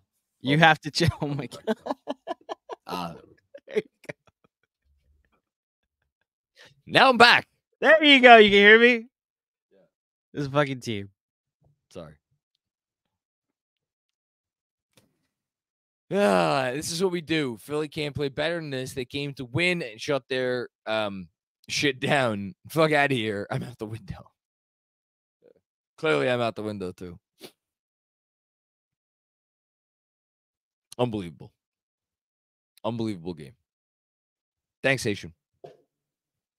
Hannibal Miles. I was getting ready to say something about those fourth quarter subs, but that was insane. I guess, I mean, I don't know. Why? So, look, I didn't have any issue with the subs in the moment. I guess people took issue with some of the subs in the fourth. I thought that was a game that the starting lineup deserved to close. I know Deuce was awesome. I wanted DiVincenzo out there. I wanted DiVincenzo shooting out there. And that's why when he made that, and look, to be very clear, to be extremely clear, there was no moment in the game that was bigger than when Deuce McBride wrestled the ball away. And that's what I wanted to shout out. When Deuce McBride wrestled the ball away from, I think it was Kyle Lowry, and then made a 2 that before the events at the end, it was the loudest that it got all game. And I don't know that I've ever felt the emotion in the building that I felt when Deuce did that. And his defense was awesome. I was okay with the subs, but of course I'm probably usually going to be siding with like whatever the coach decides to do, so don't go by me. But yeah. The only thing I'll say about the fourth quarter subs, we didn't really bring them up on before you got here. I actually think you can't tell the story of the fourth quarter subs without subbing in Boyan, who I thought was going for a minuteless second half. Because putting in Boyan to play hit those 2 threes to break the zone. 2 threes. I mean, for those who don't know, with about 4 minutes left, DiVincenzo came back in for Deuce, and the Knicks offense kind of stalled, which is why I go to Brunson. Again, it's unfair, but I go to Brunson criticism there because I thought the way the offense was flowing, if you run a couple plays, maybe get a DiVincenzo open, go to Josh Hart, who was hitting shots. He did take an open 3, but it was Brunson in isolation the entire 6 of the last 9 possessions. I don't have an issue with the sub personally. I have an issue with the personnel doing what they did on the court. You can't tell the story of the fourth quarter subs without I thought the zone was working, and then Boyan came in after a timeout, after a surprise to me, and he hit 2 threes to put the Knicks up 7. Those threes, again, they don't win the game without those threes. I mean, just massive threes. Boyan and Deuce, both big time contributions. Huge. Knicks Fan Patrol, GMAC, get that bottle from Wifey and drink one for me. You got it, Knicks Fan Patrol. Oh my goodness gracious. Gotta let you know when I'm coming out there, by the way. Yeah, we'll talk about it. Oh, thank you again, cousin. Ooh, it's gonna be a fun night. This is from Isaiah Hartenstein. Job isn't finished. It's only 2 games. You have to win 4 to get it done. He knows. Tibbs has coached them well. Jessica, oh my God. So that's why tonight is different than other nights. Post Seder Joy, Shag Pesak Simak. Oh, she did it. Kog Pesach Sameyak. Kog Pesach Sameyak. I hope I nailed it. Right. Let's go next. Thank you, Jessica. Yeah, that one was one for the books, as they say. Thanks, Jess. Obviously, just to Jessica and all our Jewish people watching, happy Passover. Yes, happy Passover. Yes. And to one Benji Ritholtz, I cannot wait for your reaction to what just happened. God, when are we getting it? I think tomorrow. His availability when he's texted me what he's available to do this week has been inconsistent. So I was just like, all right, when you're available, we'll take what you can give us. Like, obviously, we honor religious commitments here at Knicks Film School. It's actually helped a bit of every Saturday getting his reaction to what happened on Friday night. Well, now we get a midweek version of that with whatever Benji's reaction is to what happened on Monday night. So we'll see. I just realized I haven't even listened to the Breen call yet. I'll do that after this is over.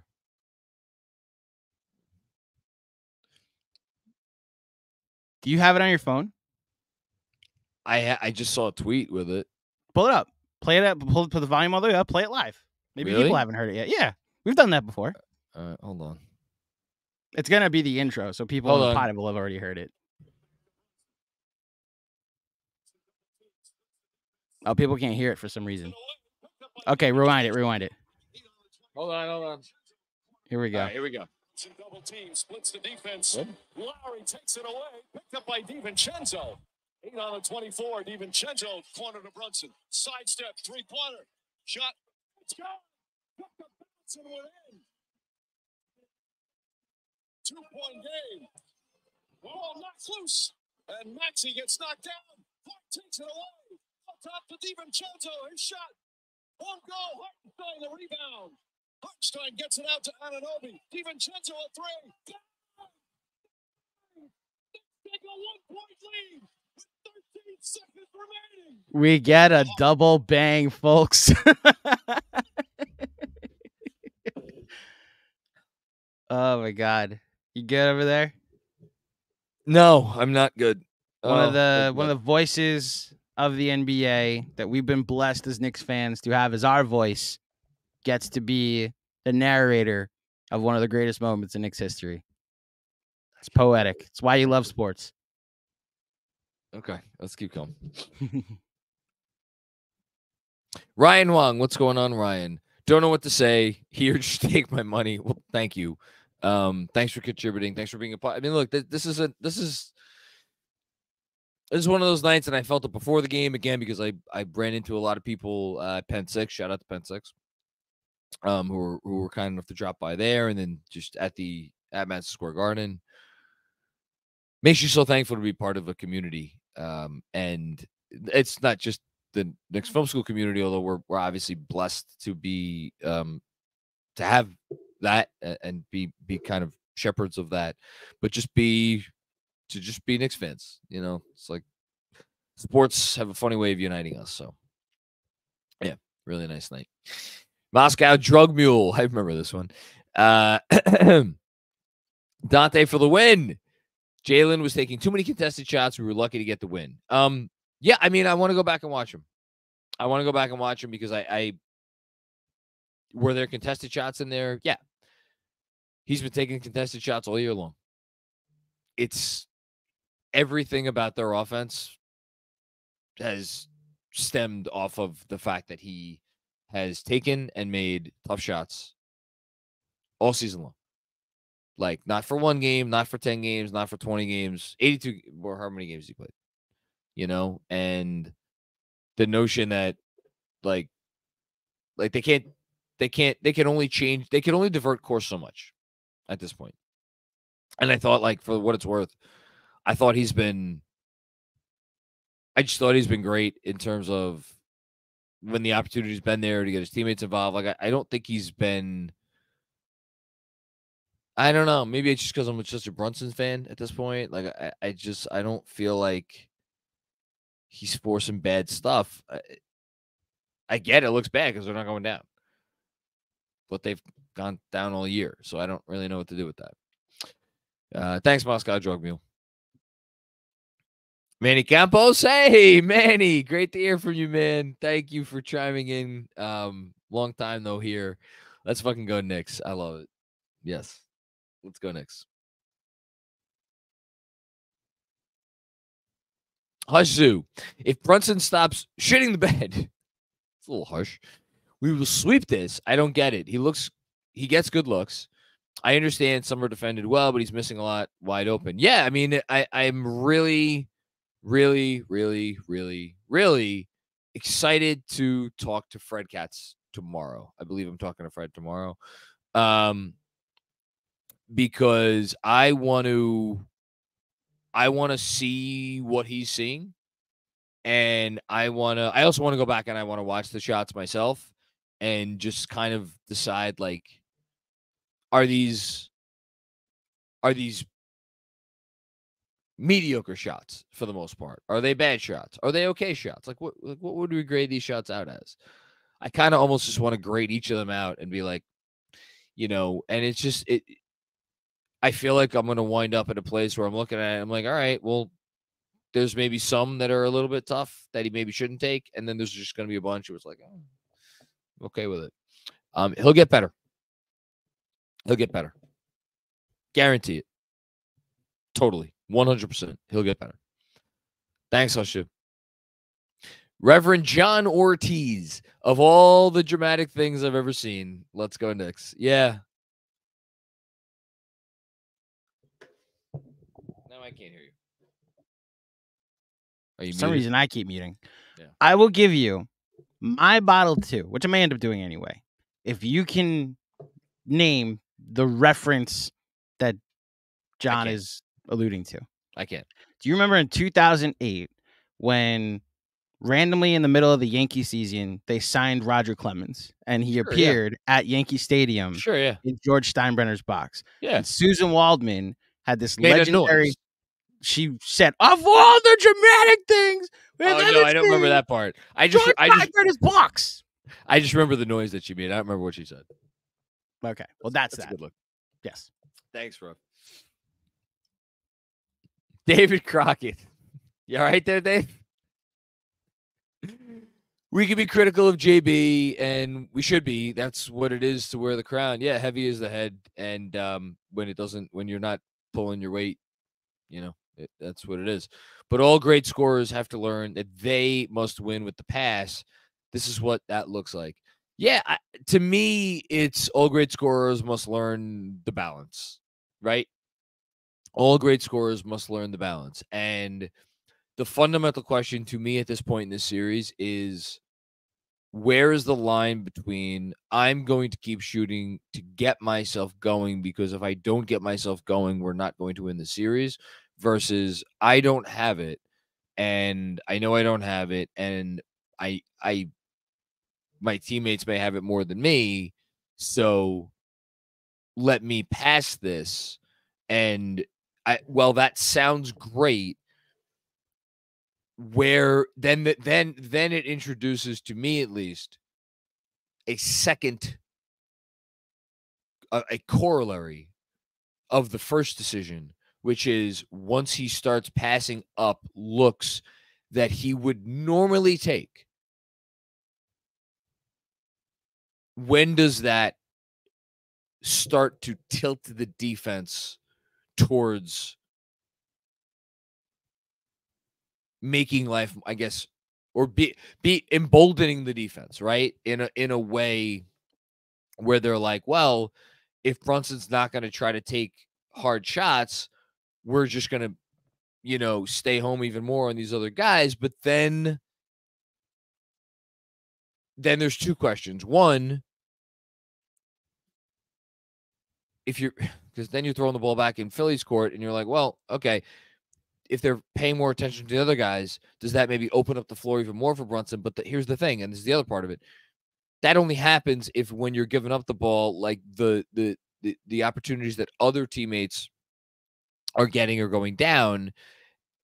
But then it brings it back to, all right, well, if they feel comfortable with their coverage on Brunson initially, and they feel like they could even help off even more,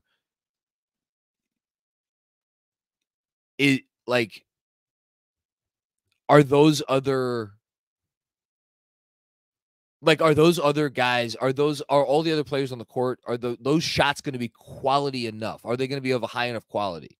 Because the whole thing is like Brunson gets the dominoes falling, and that's ultimately, I'm talking myself into circles here. I understand that.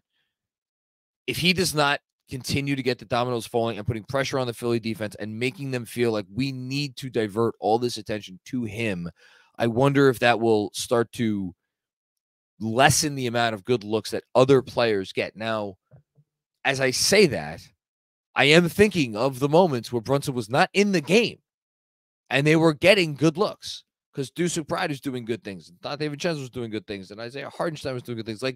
So maybe it is just a matter of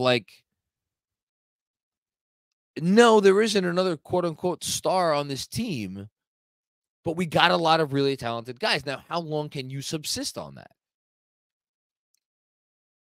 And all of these questions are really complicated. And I don't think there's a right answer or a wrong answer. It is, you kind of have to feel your way.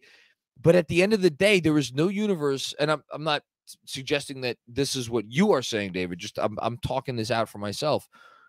There is no universe where the Knicks are going to accomplish any of their goals this postseason where Jalen Brunson cannot get himself going. So at the end of the day, that is the balance that needs to be found moving forward. Jalen Brunson needs to get going. He needs to get himself going. They need to help him get going to the extent that they can, that they're not already doing.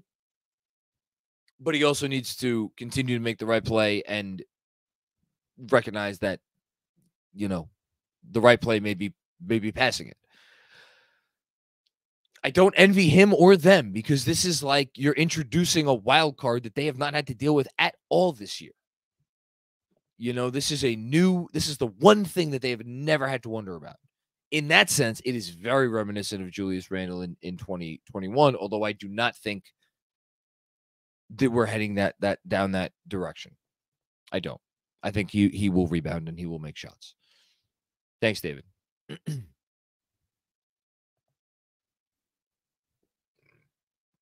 Jibo, I'm 48. That's the most exciting Knicks win of my lifetime. So if you're 48, figure you started watching basketball maybe when you were 8 or 9. 40 years. That sounds about right. That sounds about right. I mean, I'm thinking the Ewing 3 against the Celtics, right? I didn't see that. I'm trying to think of things before my time. Is this the most? I mean, the 4-point play. That's the one. The 4-point play, and then and Game 5 against Miami, but that was just there wasn't an improbability with that one. That was just a scrap and claw, tooth and nail, the whole thing. The 4-point play was the improbable one and the moment, and they were going to lose that game. So this would probably go second to the 4-point play for me. That's where I am. Yeah. And we'll see how this playoff goes. It might supersede it, depending on what happens to the Knicks. I love that it combines both of the moments in that one happened in the first round, both of the moments from 99, the Houston running jumper and the LJ 4-point play. Yeah. It happening at the Garden is also what adds to it. By the way, John Macri, we looked at it from a Knicks perspective, right? We compared the ball bouncing off the rim and going in to Allen Houston. Yeah. If you're a Sixers fan, has a famous shot happened against you where the ball bounced off the rim and went in? Oh, my God. Yeah. If you're a Sixer fan, you must just hate any three that isn't nothing but net. Different stakes, but yeah. Different stakes, but you want to talk about PTSD. That's why I'm so curious about Philly on Thursday. Like, I think they're going to come out with a. They'll be excited. I'm specifically talking about the city, the fan base, getting your crowd involved in the game. They are so unbelievably shook by near misses right now, John. They have the Eagles in 2018. Since then, Philly's losing the World Series. They lose the next year. The Eagles losing the Super Bowl. All these Sixers losses. You think we have PTSD? There is PTSD in that building too. If they're down in the fourth quarter or something, if they go up and then they lose the lead or something, like that's different. But like, I think they're going to be excited. I think they're going to be pumped. I don't think they're going to be thinking about any of that shit on Thursday night. I think they're going to come in with a head of steam. I think that place is going to be rocking. I think the Sixers are going to play extremely well. I would be shocked if they didn't play extremely well. Pat Riley, series begins when the road team wins a game. Road team hasn't won a game yet. So if the series doesn't begin until the Knicks win Game 3, which would put them up 3-0. Yeah, that quote has never made sense. Sounds silly, but like you of all people who experience more angst about your team when they're winning can't understand another fan base that has been jaded, experiencing angst when they're losing. Of course I can, but I also know if I'm a Sixers fan, I'm looking at this and I'm like, Embiid looks good. Maxi's been awesome. That's not the chatter out of Philly. Joel's at 50% is the chatter out of Philly. Okay, you're right. 12 of 29. You're right. Absolutely right. That was my bad. That's an incorrect statement by me. Joel looks good enough considering how good Maxey has looked and considering that their plan against Brunson seems to be working.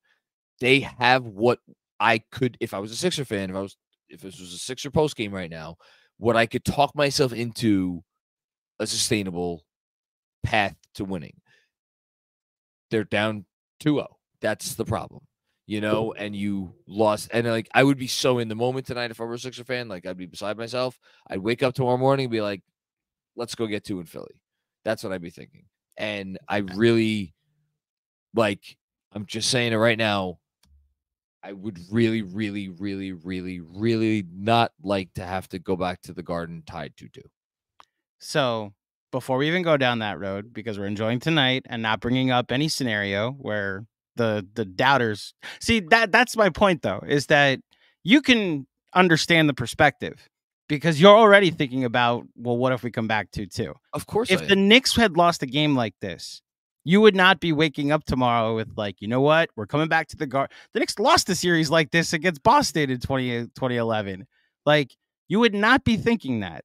And I'm telling you that there are Sixers fans with a similar type of angst. They're like, oh my gosh, it's happening to us again. If they lost tonight, I'd be like, all right, let's figure out how to steal one in Philly. That's all I'd be thinking. Back home. No. I'm saying if the Knicks had lost like the Sixers did these first 2 games with an Embiid, if this was Sixers film school, and we had been doing years of post games with playoff heartbreak after playoff heartbreak, and here they are going up against another team. Look, you're a New Yorker at heart. You have the attitude of a winner and the next man up, and we're toughness, and we wear hard hats and lunch pails and all that nonsense. But it's part of the identity of the city, and it's why we wake up the next day ready to take it on. And I'm saying you can't spell Philly without back-to-back L's, and they know it. Okay.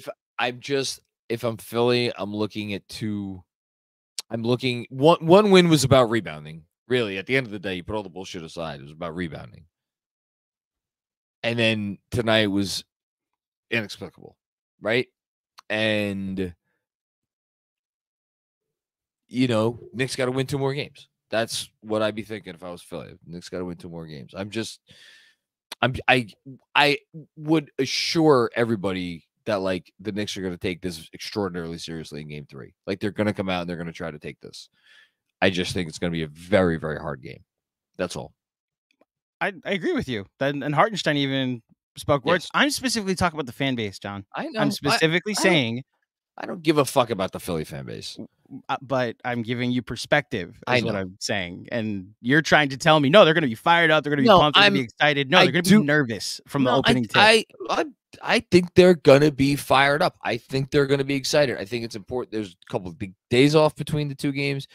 And again, I don't know how much it matters one way or the other. It's about, is this Sixer team mentally tough? And there's a lot of people who would look at them and be like, no, they're not. Just look at what they've done in the playoffs the last few years. They are the opposite of mentally tough. That fan base probably agrees with you. I'm still giving them the respect that I think they deserve. I give the team respect. I do. I don't think this series is necessarily, look, I don't know a team that comes back from a loss like that. There's just not historic precedent that you get your heart ripped out and you come back from a loss like that. But the Knicks almost did. Which one? Oh, you're talking about 8.9 seconds. How'd the series end? As much as I hate to say it, like that's what I'm talking about. You then still have to try and win a 5th game in the series. A finger roll goes in, and we're in overtime. I mean, but that's the point. You then have to win an extra game in the series. And I was saying about game 1. If you're a Sixers fan, now it feels like you have to win 6 of the 7 games. I understand. That's all. No, I get it. Hold this L, Philadelphia. Hold this L. Jasso focused. Devin. Did I get that right? Yeah, you did. Thank you, Ja. Huber, then. This team, man. I love this team, coach and front office. You think JB can figure something out, though? Yeah, of course I do. He's a great player. Great players figure out they figure things out.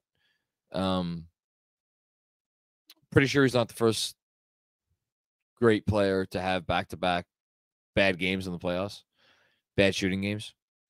I don't think he's let it impact him in other ways.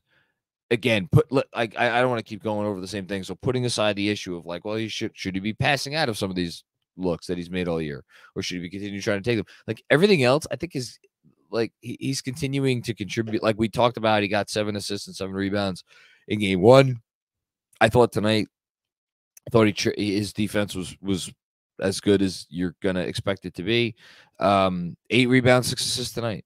And the thing that he was better at tonight that he was bad at on Monday, Saturday. 5 turnovers on Saturday, 1 turnover tonight. So he cleaned that up. I mean, he missed a ton of shots, but You know, and again, we're sitting here and we're killing him, right? We're killing him, and he deserves to be killed. You're never going to see him shoot that bad 2 games in a row. And it's 24 points on 29 shots. I'm not saying it's good. It's bad. It's very bad. But, like, this is rock bottom. 24, 8, and 6 with 1 turnover. Like, that's rock bottom for Brunson. Or it feels like that, which speaks to how he's a really special player. Thank you, Yugi Huber, then. Oh, my God. I just saw, are we really selling this t-shirt? We are really selling this t-shirt, my Lord. Ryan Shepard, what's going on, Ryan? The only words I have is that I have no words for what I just saw. Hashtag this fucking team. Again, it's 2 hours since the game ended, and I still don't have the words. I don't. I'm like settling back into like my mode of like, all right, let's think about the series. Let's think about the adjustments. Let's think about who has the advantages and the distance and all this stuff. It feels like a dream. Doesn't feel real. I know that. Thank you, Ryan. And thank you, everybody, for your patience. If you sent in, I know everybody sent in these super chats super early, and it's taken us a while to get there. We're going to get through all of them, I promise. I'll try to do it somewhat expeditiously while still giving people the time that they deserve here. So thank you again, Ryan. Rich McLeod, legitimately on the verge of tears right now. It's right there with you. I don't know how they did it, but they did it. It's what they do. New York Knicks, mother effing basketball. Yes. Yeah. Yeah, I don't. It's 8 points in 8.9 seconds. That's the only thing that I can compare it to. It's 8 points in 8.9 seconds. That happened to us, and I'm like, that can't happen to us. And then this happened.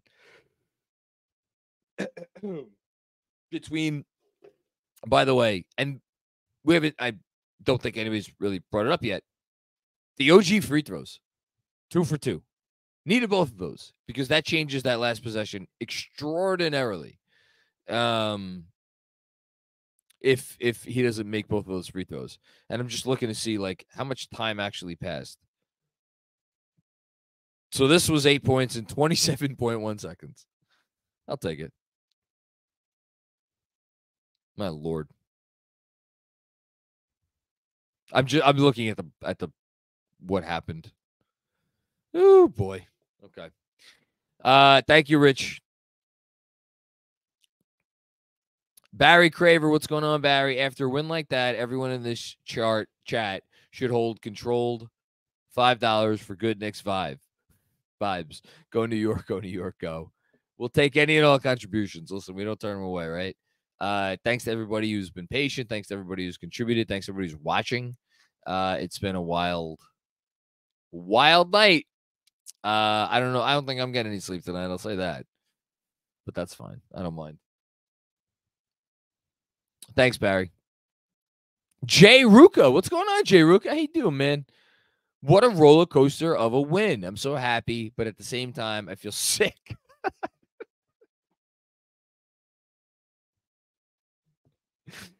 Oh, man. Yeah, no, that's fair. I don't know how to feel. I mean, they do this to us, this team. And it really, and by the way, it really was a roller coaster because if you look at again, we're so focused on the end of the game. If you go back and look at the game as a whole, and this was a characteristic of game 1 too. The Sixers were up, and they went up by, I think, as many as 10. 9, 10. Yeah, no, they were up by as many as 10 in the first half. And then the Knicks had that great run to start and the first half. And then the third quarter was such a battle. Philly withstood the charge. New York tied it, but Philly withstood the charge. And then to a certain extent. And then they went up into the fourth quarter. Philly came back and tied it, and then the Knicks had that freaking 7-point lead, 87-80. And at that moment, 87-80, I was like, all right, first to 100 wins. And it was maybe the pivot point was when it was 90-83. Or maybe 90, no, maybe it was 94. Was it 94-89? Yeah, 94-89. 94-89 because they were up by 5 with about 5 left, and then that's when New York's offense kind of stalled until the end. Freaking wild. Thanks, Jay. Sam Slater, rank this win in terms of unexpected Knick wins. 4-point play number 1. This win number 2.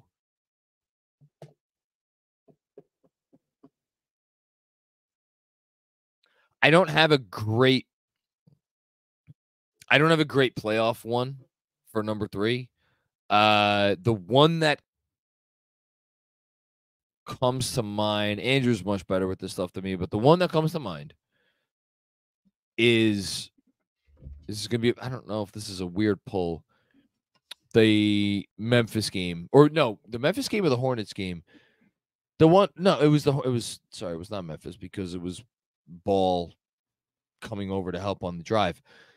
The Pelicans game in the We Here season when Reggie Bullock hit the game-tying 3 to send it to overtime. Oh, we're doing just non-playoff wins are eligible. What's the number 3 most unexpected playoff win? I can't even think of one. That's a good point. Like the game 1 against the Cavs last year, game 5 against the Heat last year. Like those are not like in the same spirit of what we're talking about, which is speaks to the improbability of this game. I have to rack my brain for the last time I was like, I can't believe they won that game. But to your point, like they were down 3 and Reggie Bullock hit a 3 when we were at empty seats that year. It's 2 games in terms of the playoffs, you know. RJ Barrett's buzzer beater. Oh, that's a good one. Yeah. Yeah, no, that's a good one. That's good. RJ buzzer beater. That goes ahead of the Bullock one. Yeah, that's number 3. Thanks, Sam. By the way, John alluded to something, but available now. We have the DiVincenzo Bang Bang shirt now on the Knicks Film School store. Go to knickfilmschool.com and immortalize this moment in apparel, in Knicks Film School merch. You can also order find me one? It's already been expensed. Really? Yeah, I know your size. You could also get your Why Not Now merch, your official Knicks Film School merch, while you're there at the Knicks Film School store. Use promo code Brunson for 11% off all orders over $50 or more. 11%, hopefully not what his shooting percentage ends up being in this series. But yeah, plenty of fun stuff you can get. You can get this hat that I'm wearing right now. You can get the shirt that's over my left shoulder or on John's body. Okay. Yeah. We got plenty of stuff for you to go ahead and take advantage of over at the Knicks Film School store. No. Thanks, Sam. Miguel Almonte. We just exercised the demons of the Reggie Miller game with 8 points in 1 minute. 8 points in 8.9 seconds. Going to have to pop a Xanax for the next game. Listen, if it does end up being a long series, it's okay. You got 2. And there was one you definitely shouldn't have gotten, and you could argue you shouldn't have maybe even gotten the other one. You got both. So it's about getting 2 more. Win 2 of the next 5 games. That's it. You got 5 chances to win 2. That's all it is right now. 5 chances to win 2. That's where the season is at right now. And then you go from there. 1 step at a time. Thanks, Miguel. Just so focused. Here's the rest of his super chat. Chenzo dies of joy. Meanwhile, you want to talk about heartbreakers? I think the Lakers are up by 20 in this game, and they're up by 5 now. I'm keeping an eye out on this one. Mr. Hernandez. What's going on, Mr. Hernandez? What an end. I'm losing my shit. Let's go, Knicks. My shit is back in section 213, row 5. I left it there. I feel bad for the usher that has to clean it up. But what can you do? So, because sometimes Dante DiVincenzo happens. Thank you, Mr. Hernandez. Robert W. Cross shed a tear. I'm right there with you, Robert. Yes. Brando, are you fucking kidding me? Big Ragu, I heart. Yeah. Team effort, everybody. We've praised obviously Big Ragu, we've praised iHeart. Those guys are, we've been praising them all year long. We've praised McBride. We've praised Bogdanovich. I feel like that we should dedicate this entire live stream to Josh Hart. Again, Josh Hart. They don't win this game. They're not in this game without Josh Hart. 48 minutes? 48 minutes. And by the way, Mitchell Robinson, when he was in, I thought his defense was really good. OG Anunoby.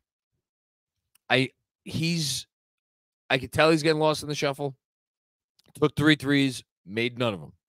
That hurts. It's not ideal. I thought his defense, perhaps subtle. I thought his defense was excellent tonight. And again, you've limited the Philadelphia 76ers now to 101 points tonight. After they scored 104 the other night. That's OG was a big part of that. Hush Zoo with another one. Stuff like that only happens against us. You goddamn right it does until tonight. Basketball gods gifted us for not ducking the smoke. We got our good karma. Why not us this year? Let's freaking go Knicks. Maybe. I'll take it. I'll take any gifts the basketball gods want to give us. It's totally fine by me. Look, would we be talking about this series in the same way if they weren't playing Philadelphia and they were playing like the Indiana team that looks like it was not at all ready for prime time? Probably not, but just imagine the confidence that if they could come out of the series, imagine the confidence they'll come out of the series with against whoever they face in the next round. I'm happy they didn't duck this, regardless of what happens from here on in. I'm happy they didn't duck the smoke. It's not what they're about. Thanks, Hushu. Christopher Halecki, what's going on, Chris? For years, this also happened to us. I am beyond words. Go Knicks. That's where I was after the game ended. I'm still kind of there. Don't really have the words. Mike, what's going on, Mike? Thank you for the generous contribution. Wow, just wow. Let's go Knicks. You guys are really freaking super generous tonight. Thank you so much. Thank you to everybody who's watching. I feel it's weird because usually throughout these post games, I get a chance to articulate some finer points about the game and get into the nitty gritty details about it. But these are all just like chats of excitement. So I'm just enjoying basking in the excitement. And I hope nobody minds me basking in the excitement to the extent that I'm able to do it right now. Thanks, Mike. Appreciate you, man. Hush Zoo was going to jump off my roof. Dante iHeart saved me. Would this have been a jump off the roof game if they did not win it? That's a good question. That'll give me a chance to dig into some stuff.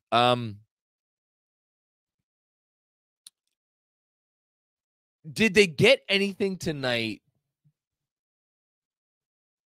Did they get anything tonight that you're like, well, man, they're not going to get that again.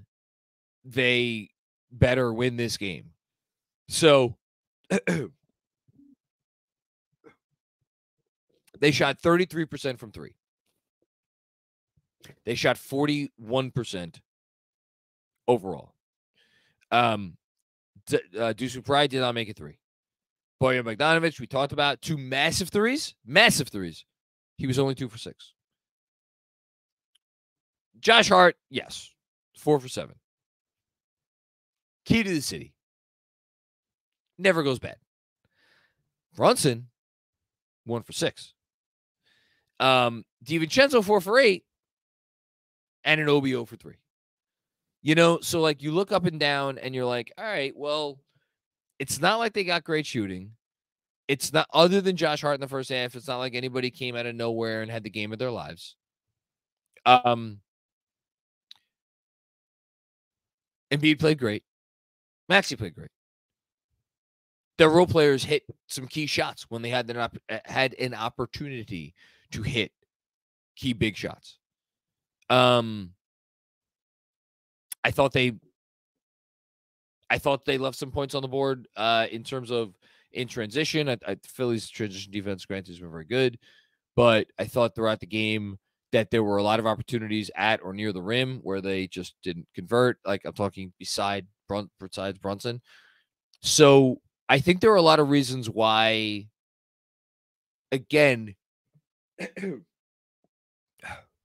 it's skewed by the fact that they were up 7 in the fourth quarter. And you would have felt really bad about a loss at home that they were up 7 in the fourth quarter. And at the same time, for a lot of reasons, if they had lost this game, I would have come on here and I would have been like, well, they should have lost the game. It doesn't mean the series is over. They could do the things that they did tonight again, and if Brunson gets better, they'll be okay. And by the way, maybe Embiid doesn't, or maybe Maxey doesn't go off to this extent. I mean, Maxey was, what was he from 3? Maxey was 5'11" from 3. No, it's not crazy for him. It's very good. It's not crazy. So I don't know. I don't think it would have been a jump off the window, a jump off the roof loss. Thanks, Hush. Anthony Sixto, what's going on, Anthony? Thank you for the contribution. Hey, Joel Embiid, let me ask you something. Don't you wish you played for the Knicks? I don't know why I inspired me to do that. Nah, I like if I'm Philly right now, I'm like upset. I'm annoyed. Annoyed's probably the right word. I'm very annoyed. I think if they lose this, if they go on to lose the series, which I hope they will, I think they will. I don't think Embiid's. I think Maxey has shown so much that if I was Embiid, I would be like, I'm gonna ride with this dude for another little while. So, but yeah, it's funny regardless. Thanks, Anthony. Kevin Wilson, what's going on, Kev? In the immortal words of Jack Black, I don't believe what I just saw. What is that from? Oh, Jack Buck. Sorry, Jack Buck. I don't know why I read Jack Buck. There you go. Jack Buck. I don't believe what I just saw. Yes. Kirk Gibson, right? Yes, Kirk Gibson off of Dennis Eckersley, 1988 World Series Game 1. I wouldn't have been able to tell you it was Game 1. I knew it was Kirk Gibson. I knew it was 88. I wouldn't have told you Game 1. It's an infamous season because the 87-win Dodgers beat the 100-win Mets in the NLCS. And then beat a 102-win Athletics team. Yeah, did not know any of that. That is indeed baseball season. Thanks, Kev. Sam McFadden, what's going on, Sam? First time, long time. Thanks for chiming in, man. Love the pod. Thank you. My girlfriend wants to kick me out of the house for yelling, but is Dante the best? First of all, praise to your girlfriend for putting up with your insanity. And learn to like yell into a pillow or go into like is there a room you go in? Close the door, maybe. That's what I tried to. But is Dante the best New York free agent signing of all time? Jalen Brunson's the best New York free agent signing of all time. After Jalen Brunson,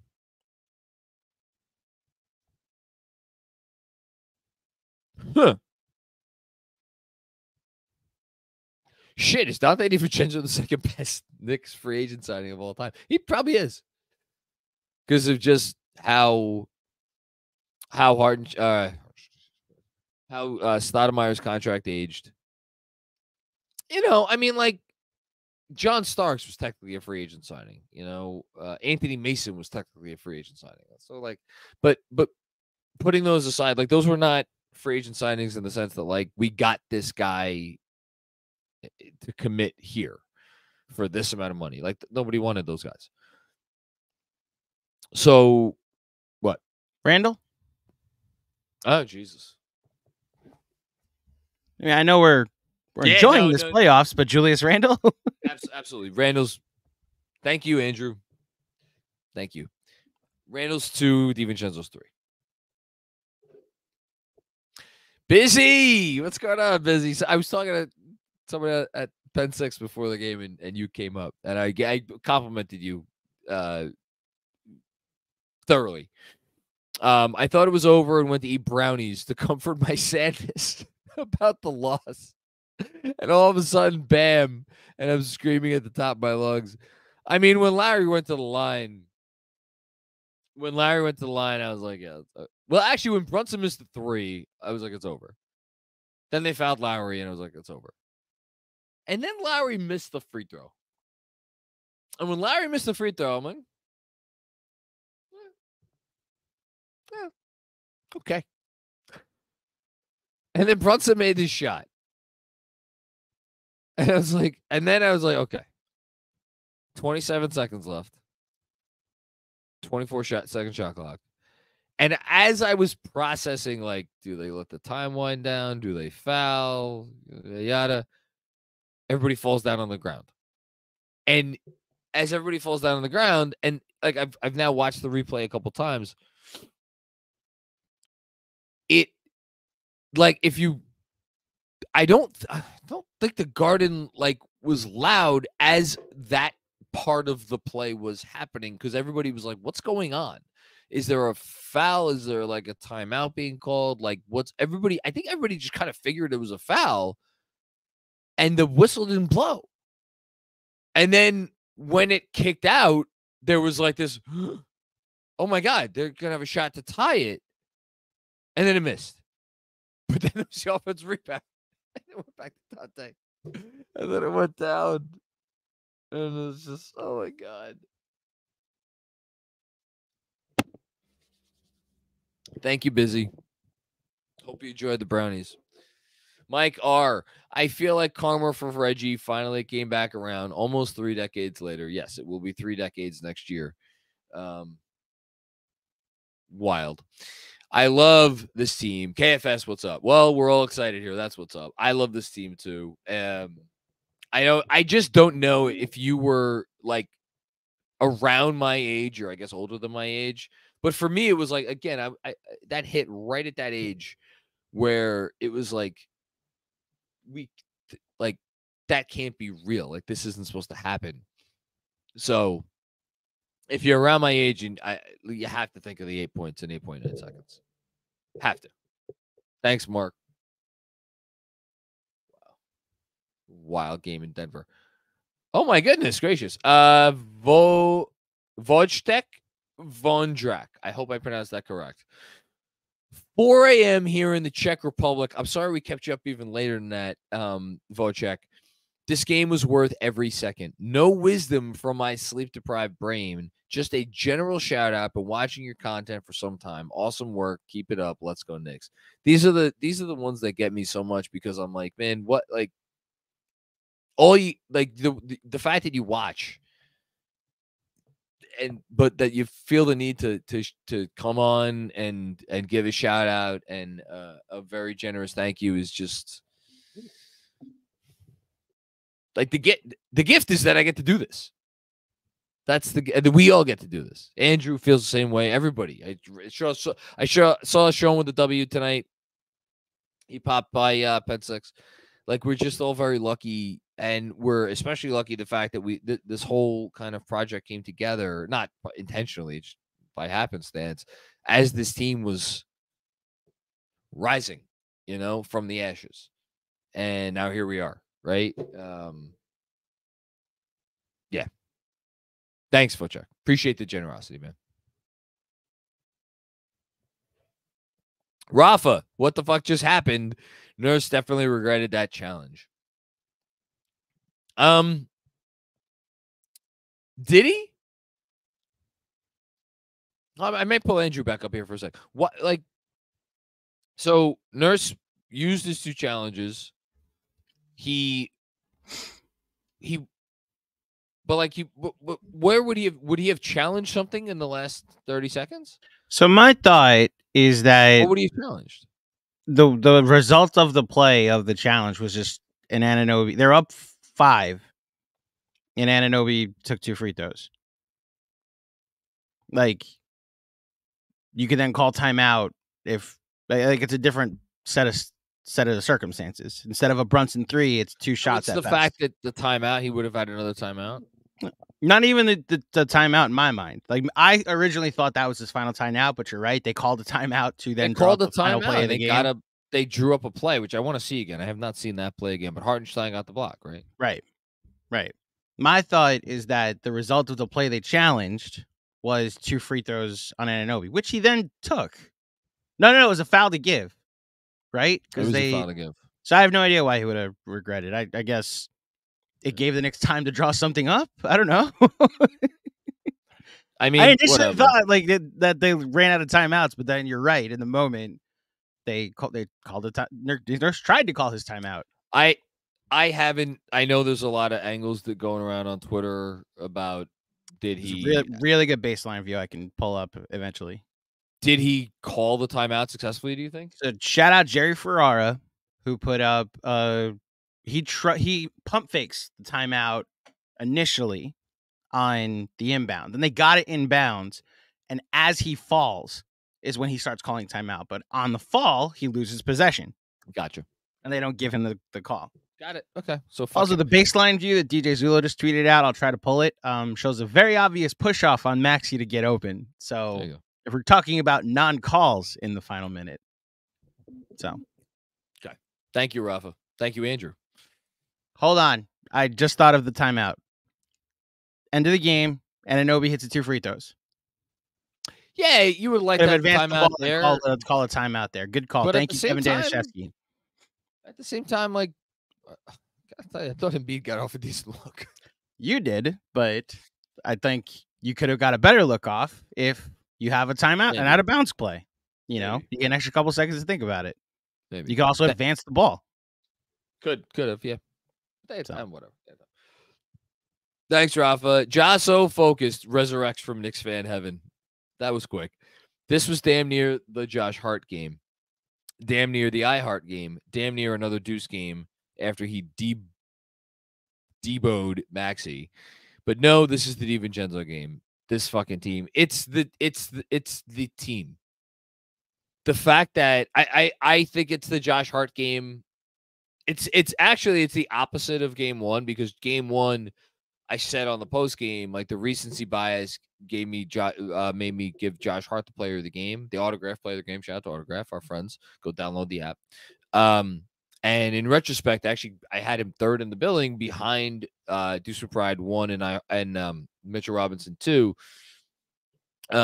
This game, Hart didn't do anything late, but this is Hart's the player of the game. And I don't even think there's any real controversy about that, for as much as, oh my God, wow. Well, we got 2 classics in one night, because Jamal Murray just beat the Lakers on a quite literal buzzer beater. Denver is up 2-0 in a game that they had no business winning. So maybe something's in the water tonight. So for those of us that are on a delay, Jamal Murray has the ball, 5 seconds left at the logo. He pulls up from 3. Anthony Davis. No, drives Anthony Davis in his face. It's a shot at the buzzer, and the Nuggets win. Poor AD. An insane shot. Dog pile. An insane shot. Anthony Davis is stuck under said dog pile. Yeah, these are both 2-7s where the 7th seed has suffered an excruciating loss on the road in game 2. I mean, which means he got Davis off. He got Davis off him. Yes, both of these 2 seeds should be happy because magical things happen in championship rounds. We'll see you in the finals then, Denver. Clearly, that's what the takeaway from the finals should be. Denver. All right. Thanks, John. Appreciate you, man. Dwayne Hall's Larry Johnson moment. Yeah, that's the shot. I want to see the wide view because that's the one we always get from LJ, right? The wide view with the garden of everybody jumping up. I was climbing on my friend. Shout out to my buddy Mike Soloway, by the way. He's not going to listen to this because it's too cool for Knicks Film School. But took me to the game tonight. One of my oldest friends, and I was literally climbing on him.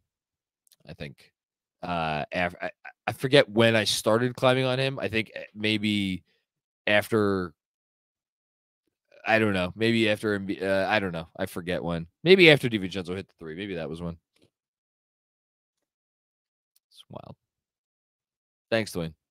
Juanon, what's going on, Juanon? Spree, Mellon, and Stark celebrating on the sidelines, seeing one of the greatest wins in Knicks history. It's a sign. It's now. League is soft. We are resilient. We go to Philly and finish them. # fire tips. I would love for them to go to Philly and finish this series.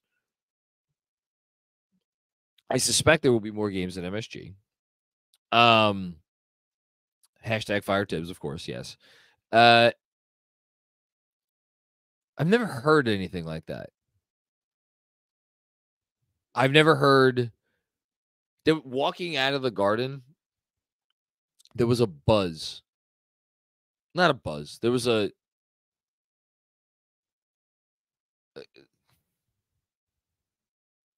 reverberation that was coming off of everybody leaving that building. Everybody was feeling it who saw that. And they brought that energy out with them into New York City, which is already one of one. And there's no city like New York. And when you get a great sports moment like that and you are in the heart of the city, that's the thing, right?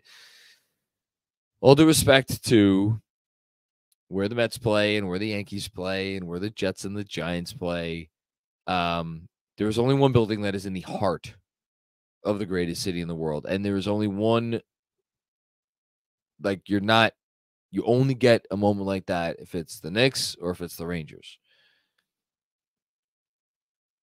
It's just unlike anything. What's second now? What do you mean? Like buildings. Like obviously the Garden, even with the old Yankee Stadium, even with Shea, even with Nassau. In New York? Honestly, yeah. Nassau Coliseum would have been the other building I went to be honest. The barn. The Collie. I mean, Yankee Stadium still. Not the new one. Listen, Yankee fans get excited. Baseball fans get excited. It doesn't have the same dynamics. Like Shea Stadium. New York? Yeah. What's ahead of it in New York? I think that's second, but it's like a distant second. Like That's fine. It is a distant second. That's fine. All right. I was just curious what the second one was. I think this city has had many a building like that. Yankee Stadium, the old one would have been either second or the barn, and then Shea. But yeah, there's no place like the Garden. There is no place like the Garden. Dom Cappuccini, what's going on, Dom? Craziest finish since H2O 25 years ago. Well, LJ 4-point play, but yes. I reacted the same way when I was 15, like a psycho. Let's freaking go Knicks.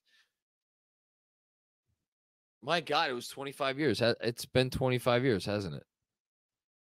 Are we at what was the actual date of the Houston shot? I gotta look this up. Because I feel like we're getting there's gonna have to be like some crossover pretty soon here. Thank you, Dom. Appreciate you as always, of course. Dan Hidalgo, they just don't quit. Game's not over until we win. That's how it feels, right? Right now. it feels like the game's not over until they, like, they're never out of a game. That's the thing, is they're never out of a game. Like, even down the stretch of the season, when were they out of any game? They're never out of any game. They keep fighting and fighting and fighting and fighting, and that's how it is. I'm just looking up right now. So the playoffs used to start much later. I'd completely forgotten that. But in the 99 playoffs, and actually, no, that makes sense because the season started later that year because it was the lockout. So game 1 didn't even start, or game 1 wasn't even until May 8th. So game 5, the Houston shot was May 16th. So we are 20.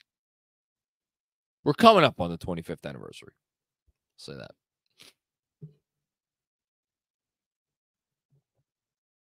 Exhibition continues. What's going on? Exhibition continues. I was watching on my phone, so I was using Max because it's better than the MSG app. I didn't know you could watch basketball games on Max. Missed an epic Devo double bang call. That's a win they cut back to when you're recapping a championship run. It is kind of how it feels. I mean, as long as you saw it, right? And you get to oh, you can watch the TNT feed on Max. Andrew's telling me. Okay. Well, there you go. I mean, look, that call will live on and on and on and on and on. It's one of those. It's one of those. Robert W. Cross. This is for It's Your Boy John. This is a Tibbs victory. Culture all in. You really want to get me? We've been at this for 2 hours, the stream has been going for 2 hours and 20 minutes. I've only been at it for however long I've been at it, but you really want to get me waxing poetic about Tibbs?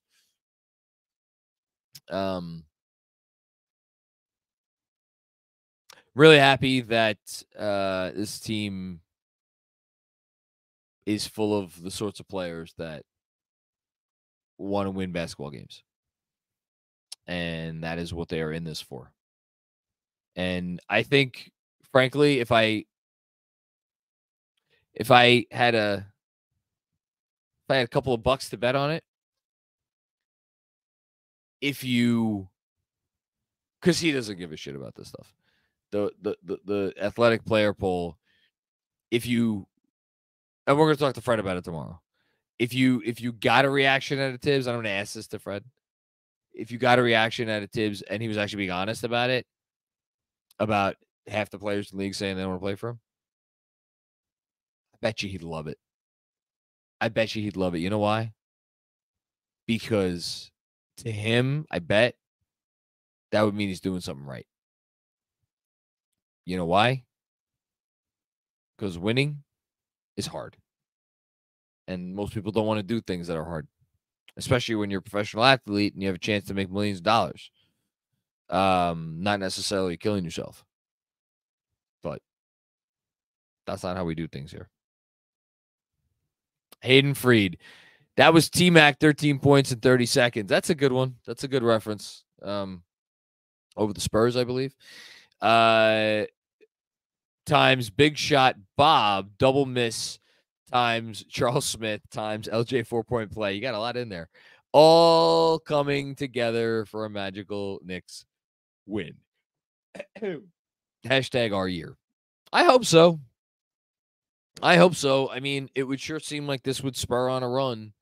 It would feel not in tune with history of basketball if, like, they won these 2 games, including winning this game like this, and, it didn't lead to anywhere.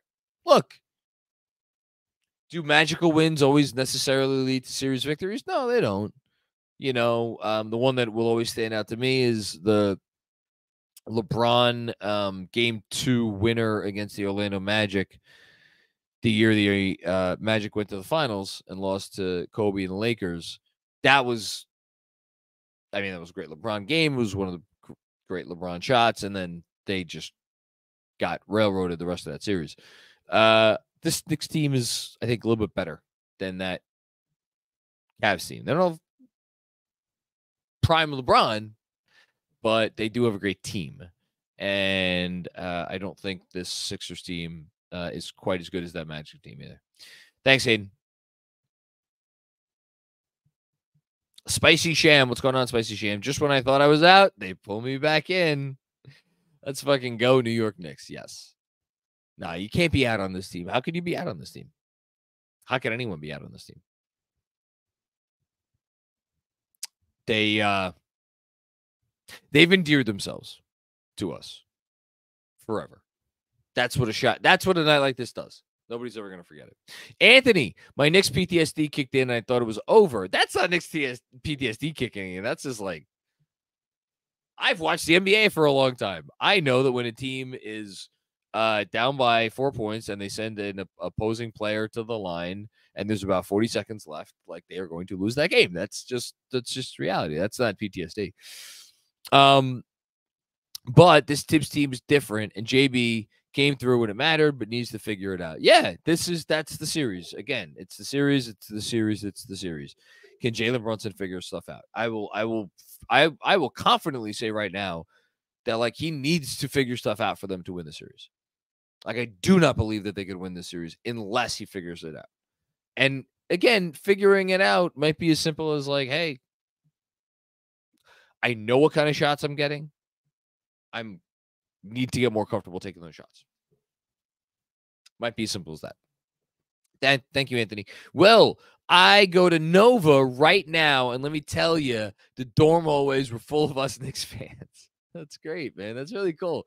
Congratulations. Villanova's a great school. I hope you're having a great time there. And I bought a Nova Heart jersey today. This team bought Game 4 tickets. It'd be cool if there was some Knicks fans in I don't even know what the building is called, wherever the fuck the Sixers play. Be cool if there was a lot of Knicks fans there. I imagine there will be a few. The Wells Fargo Center. Wells Fargo. Is it the Wells Fargo or the Wachovia Center? Are they the same thing? I don't know. It doesn't matter. But not shout the out Spectrum. to you. No. Shout out to you. And that maybe again, I don't really rock jerseys. I would do a, but actually no, it would be weird because I didn't go to Villanova.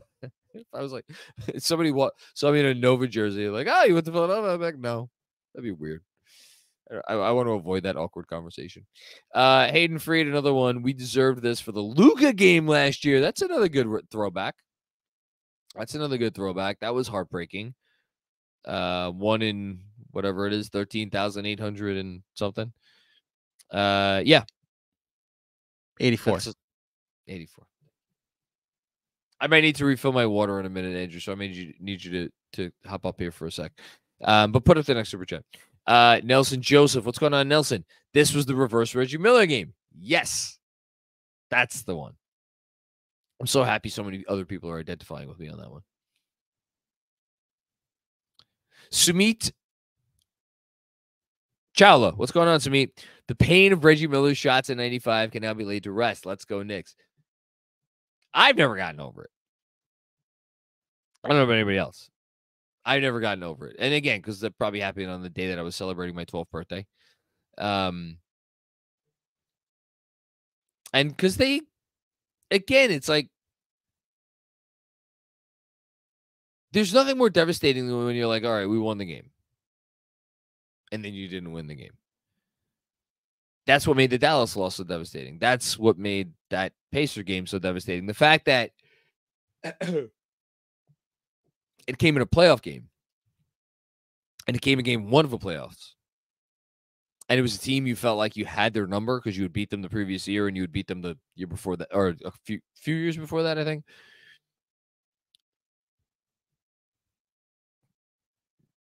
Exercise the demons. Yes.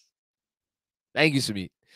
Sam Garcia's down. What's going on? Ray, how you doing, buddy? There's no more fitting way for this team to win, is there? Nope. Holy fuck. Ray, the language. The back-to-back bogey threes. Yep. Deuce being Deuce. Yep. Three Vincenzo being money. Yep. Hart being effing Hart. Yep. JB making that shot. Yep. Love this team. Took everybody. Took everybody. Took every person. And I think the home court probably helped them too. All right, I'm going to pull Andrew up here so I can fill my water real quick. Sounds good. And while John does that, I'm just going to remind everybody we have merch available at the KFS merch store. That's the Knicks Film School website, Knick Film SKOOL. It's available. The link is available in the description of this episode. Get your Why Not Now. Get your KFS hat. Get I don't know what we're officially calling it. We're the game winner bang. Well, that's actually a good question to ask John when he gets back. What is this game called? The DiVincenzo game? Is it the Philly Miracle? Like, what do we call this? We have fucking ESP. What? Andrew. Were you thinking the Philly Miracle? No, I wouldn't call it the Philly Miracle. Okay, yeah. Philly. But I was just I was coming back from filling my cup of water. As I'm filling my cup up, I'm like, I gotta write a newsletter about this. What to call this game? What is the name of it? What will we refer to this as? So there's the Houston shot, the 4-point play.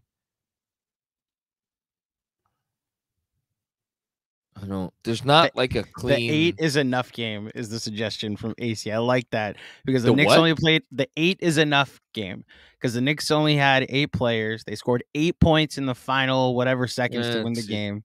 I know it's the Ragu bang bang. You know what? Everybody, you don't have to send super chats and I'll read some of the better ones, but submit them in the chat. What do we call this game? You know, I feel like we're officially Francesa after the David Tyree catch.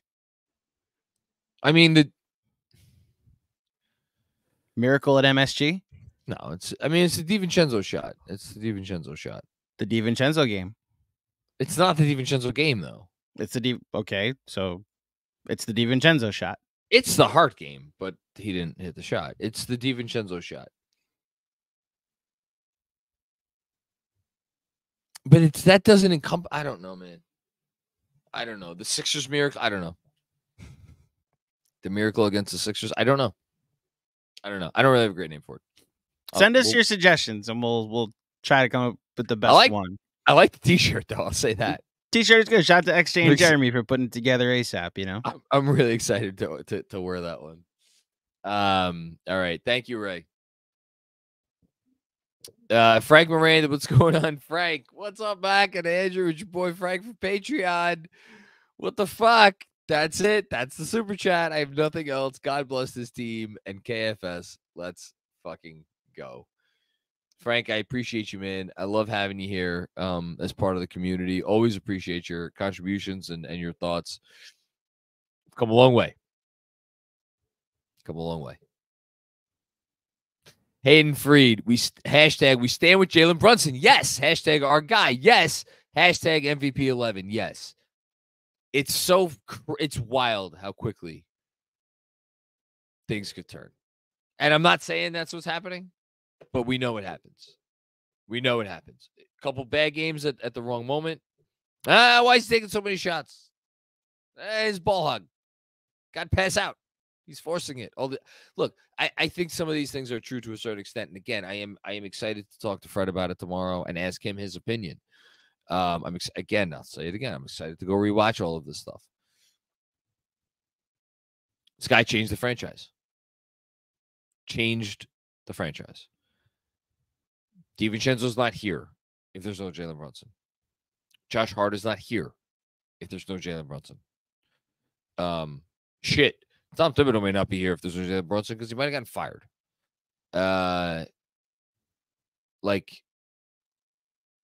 He's the center of everything. He's had 2 bad games. 2. Alex, what's going on, Alex? We survived the Maxey flu game. Thank God.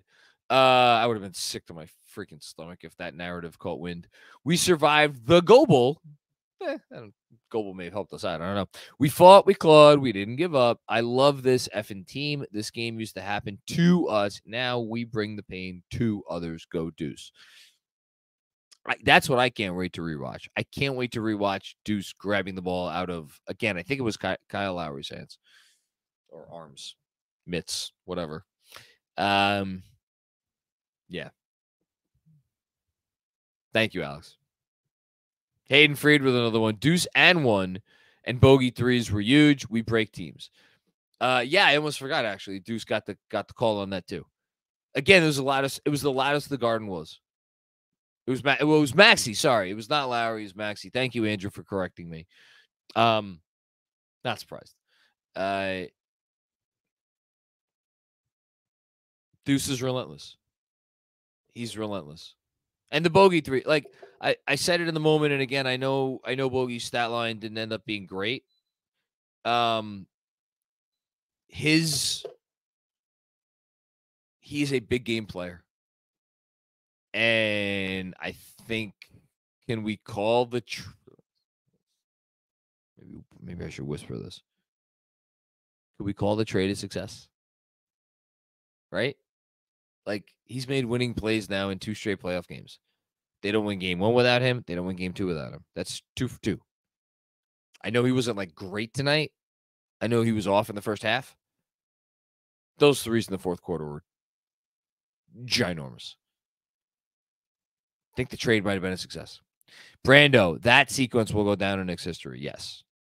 Absolutely.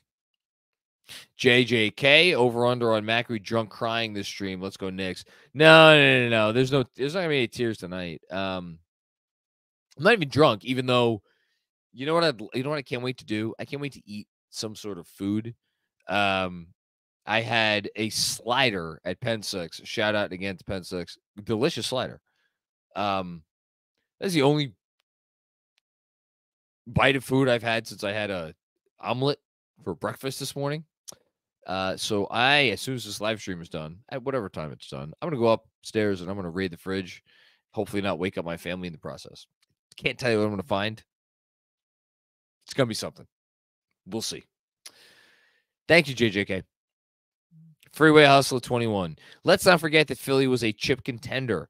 What this team is doing is extraordinary, even with Embiid at less than 100%. So I'd love to speak on this for a moment because I don't think you should speak in the past tense. You know, I don't know how many patrons we have here. I actually met a patron earlier tonight. Shout out to all of our patrons. But when me and Andrew were doing we did a little mini draft at the end of our recent Patreon episode together. And we were drafting teams by championship equity in terms of like what percent chance would you give them to actually win the whole goddamn thing. And like, I picked the Knicks to win the series. I thought they'd win the series before it started. I still think they were going to win the series.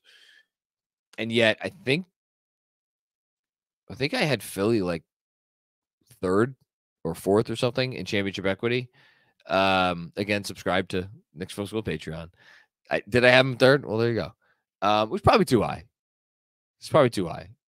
But I just, when they put it all together and when if Embiid's going and if Maxey's going and their role players are doing just enough, like this team is frightening. They don't.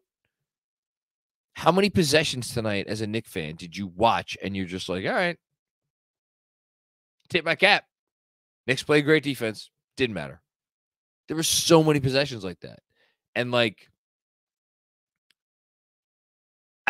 maybe the theory is like a team can't sustain on those alone, but like they also find a way, I think, often to generate just like pretty easy offense for the ancillary pieces. It's a really good team. It's a really, really, really great team. And I think we may look back on the loser of this series and be like, are we sure that wasn't a top 5 team in the league this year? And they're just so happen to be playing each other in the first round. Thanks, Freeway Hustler. Alex, what's going on, Alex? 2 wins to start the series with JB playing 2 of the worst games of his life and Maxey 2 of the best. Just imagine what happens once that reverses. I wonder if we're going to get a bad Maxey game here. Boy, would I love one. They could use one. I don't know. Maybe we're getting game 3 or 4. We'll see. Need a big JB game at some point soon, just to kind of calm the waters. Anthony, can't overstate their passing skills by iHeart to OG. I don't know if you're referencing one pass in particular. But I completely agree with you. I'm sorry, I have to read this tweet from Tim Bontemps. Tim Bontemps, who was covering the game tonight, I noticed him because I was right by where the press are. This is, again, Tim tweeted this out at 12:47 a.m. So about 10 minutes ago. And more than 2 hours after the game ended.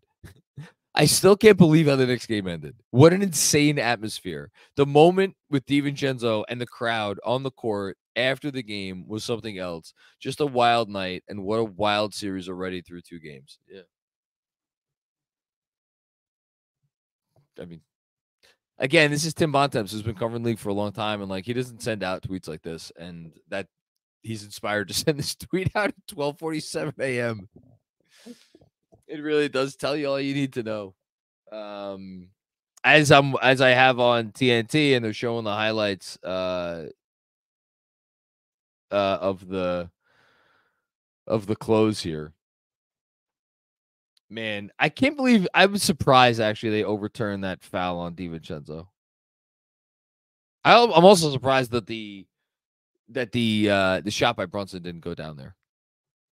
All right, let's keep it going. Thanks, Anthony.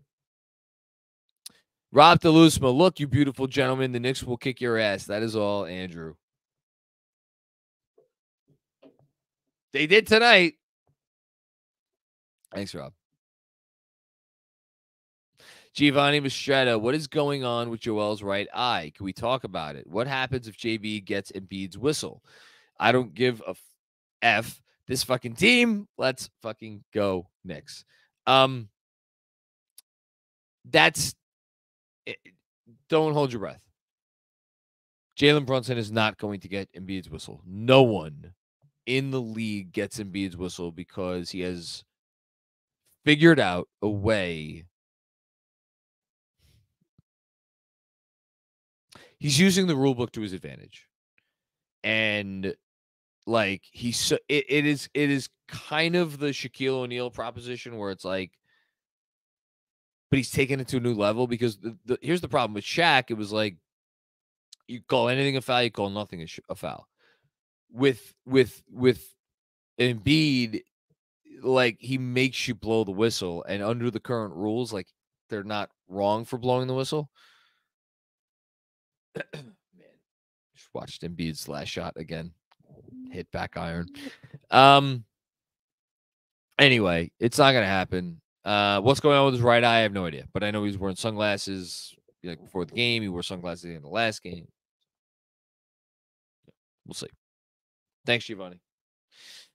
Jessica, what's going on, Jessica? Happy birthday to the one and only Robert Cross. He is a blessing to KFS and the Knicks community. I agree.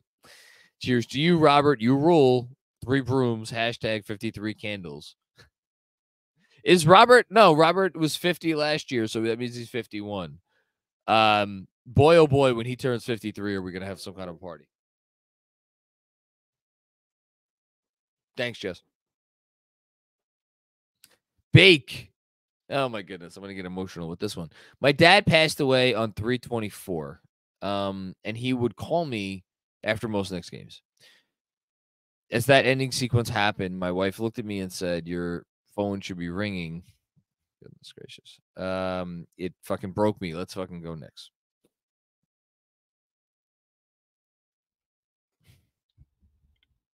Wow. I called my dad in the cab on the way home, and I haven't called my dad after a Knicks game in years. It's cool that you had that relationship where he would call you after most Knicks games and that you got to talk about it. And that's something that you can carry forward and keep with you. And just be happy you had that because, you know, it's rare, I think, to bond over a sports team. I know we get a lot of those sorts of comments that people talk about their shared love of the Knicks with like whether it's a father or a brother or whatever. It is rare. And anyway, thank you for sharing that. Sorry to hear about your dad, and hope he's enjoying from wherever he is now. And that is that. I'll just echo what John said. Bake, our condolences to you and your family. And I'm sure it was a mixed bag when your wife said that to you. So I've shared on this show last summer. My wife lost her father a month before our wedding last year. And John knows this from that day. The way we commemorated him, lifelong Rangers fan. And we had his Rangers jacket everywhere, on a seat to honor him in the front row. And then obviously in his seat in the reception. And I see that Rangers jacket every time I go over my in-laws.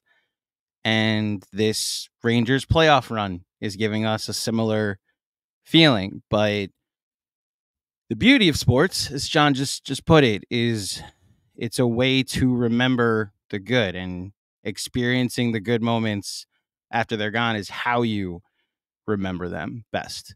So I'm glad you got to experience one of these really good moments, and your joy and your jubilation in it is the best way to feel connected to him. Well said, sir. Thank you. You as well. I'll try. Okay, here we go. Phrase Vader. What's going on, Phrase Vader?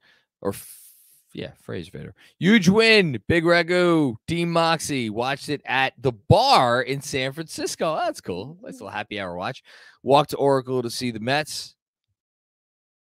Let's freaking go. Mets. Let's freaking go. Rangers. Luke, I am not your father. What? I just remembered the Mets are on now. Are they? Nice. They're in San Francisco. Moxie, good word. I don't think we lost. had anybody use Moxie tonight. Moxie is a good word. We should use Moxie more. We should. Luke, I am not your father. I'm blanking on that. All right, let's go, Mets. I agree.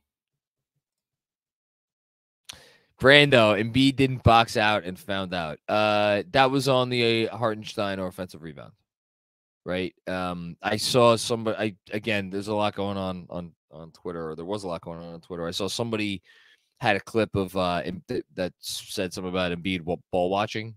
Didn't see it. You got to box this team out. Hartenstein's him and Mitch, two of them, just beasts, and not only them. Everybody. Absolute beast. Right? Josh Hart led them in rebounds by a mile tonight, I'm pretty sure. Yes, at 15. 15. My God. How many when's the last time Nick had 20 and 15 and hit 4 threes? Might be, actually, is he the first? He might be the first Nick in history. I would guess he is the first Nick in playoff history to have 20 and 15 with 4 made threes. That would be my guess, but. So I'll put up the next super chat. I'm going to call my shot now and say Melo did it in that Boston game, because I was 42 and 17. I'm assuming he made at least 4 threes. You're right. But I'm just going to look it up, see what happened. Maybe 2. Sam Garcia, live from Monday Night Raw. Go New York, go New York, go. Monday Night Raw. I remember that. DJ Mike or MKC, you can't tell me that JB3 wasn't the basketball god smiling on us for not being cowards and taking the 2 seed. I love this team. I love the sentiment of both reflecting back on the Reggie 8 points in 8.9 seconds, and the fact that maybe it's the basketball guys repaying the Knicks for doing the right thing. I think those are the two. If you're going to go with 2 kind of references, I think those are the correct 2 for tonight. Thanks, DJ. Oh, Travis Robbins, thank you so much for the generosity. Long time. First, Tome? Did you mean to say Tome? Long time, first time. Was in the building when Booker and SGA threw daggers this year. Yeah, those were pretty rough. I mean, the SGA was, those were the 2. Those were the only 2 that happened at the final buzzer. Unless you want to count the Houston one, but that wasn't at home. It was the Booker and the SGA were at home. Knicks fan since the 80s. Season ticket holder since the Melo trade. Was in the building tonight, and all the losses were washed away. You kind of do feel like that, right? You kind of, but for that to be the case, that this team needs to continue to do some special things, like 99, the Houston shot. Would it have mattered less if they lost in the conference finals to Indiana? Like I was going to say, lost in the Eastern Conference semis. They were never losing to Atlanta. Would it have mattered less if they lost to Indiana in the conference finals? I don't know. Got to win this series. For this, and I maybe even I don't know. What needs to happen this season for this ending to take its place in the pantheon? Truly take its place, and maybe it will, or maybe it will regardless of anything. It might. We'll see. It feels that way right now. It's going to take its place. Thanks, Travis. Our associate producer, Kevin. Why not now? There it is. This team has too much heart. Josh and Isaiah. What the fuck? Everybody like and share this live stream. Clutch effort and buckets. Let's freaking go Mets. Hashtag why not now? Got a lot in there, Kev. Thank you. And yes, everybody, 3 hours in. I don't know if anybody's still watching, but please, if you are watching, like the live stream because that gets more people watching, and we like to grow even bigger here at Knicks Film School. So Melo against Boston is the only other time it's happened in the playoffs. Would you like to know the two Knicks who have ever done this, John? 20 and 15 with 4 threes in a game? Mm-hmm. Besides Melo. Besides Carmelo Anthony and now Josh Hart. 2 regular season performances. One player did, here's your first hint. One player did it 4 times. Julius Randle did it 4 times. And the other one. Can you give me a decade? Last decade. 2010s. Took place in a loss to the Charlotte Bobcats. No, not Kristaps Porzingis. 15 rebounds. It's like Al Harrington or something? Nope. Even more crazy. More crazy? Yes. Than Al Harrington? Yes. Happened in his rookie season? Wilson Chandler? Nope. Happened in a year the Knicks lost 65 games.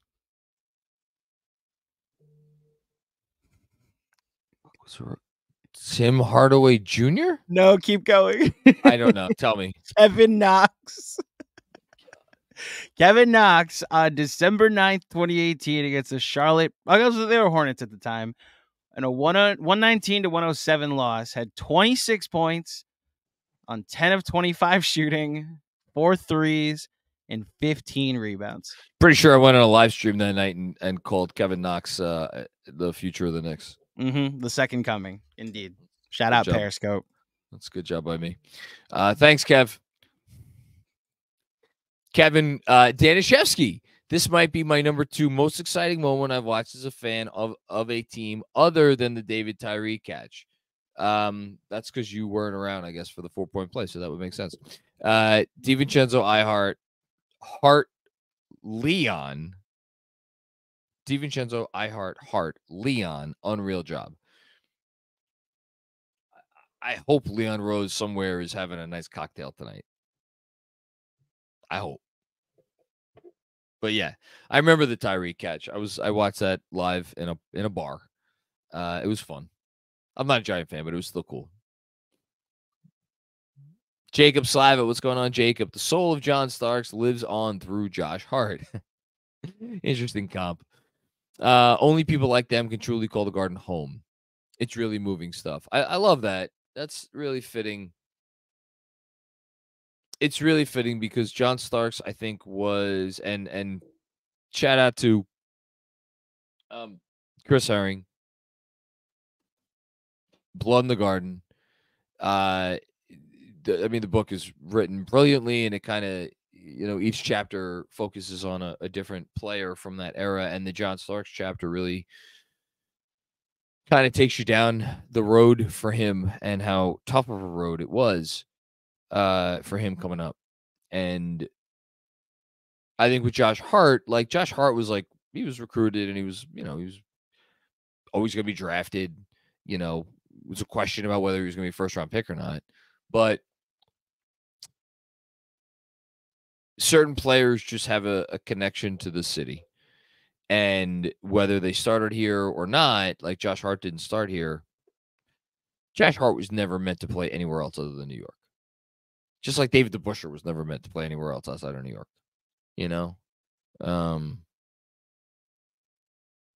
Starks, absolutely. And Hart fits right in that mold. And that's why, I really, it's tough because, even before this game, even after game one, I'm not calling anybody out, but there were a lot of fans who were like, Josh Hart is hurting us, and does the shooting inconsistency compromise what you try to do? Yeah, for sure. But when you factor in everything else, it's like what JJ, it's like go look at the Reddit clip from earlier today. The JJ Reddit clip, I should say. He's like, yeah, the guy comes with issues. I don't give a fuck. That guy's a winning player. I want him on my team. I want him on the floor. And that's Josh Hart's. He's how do you not love everything about Josh Hart? 48 minutes, by the way. Will Oliver, we've usually been on the other side of that. Wow. Yeah. Not tonight. We weren't. Not tonight.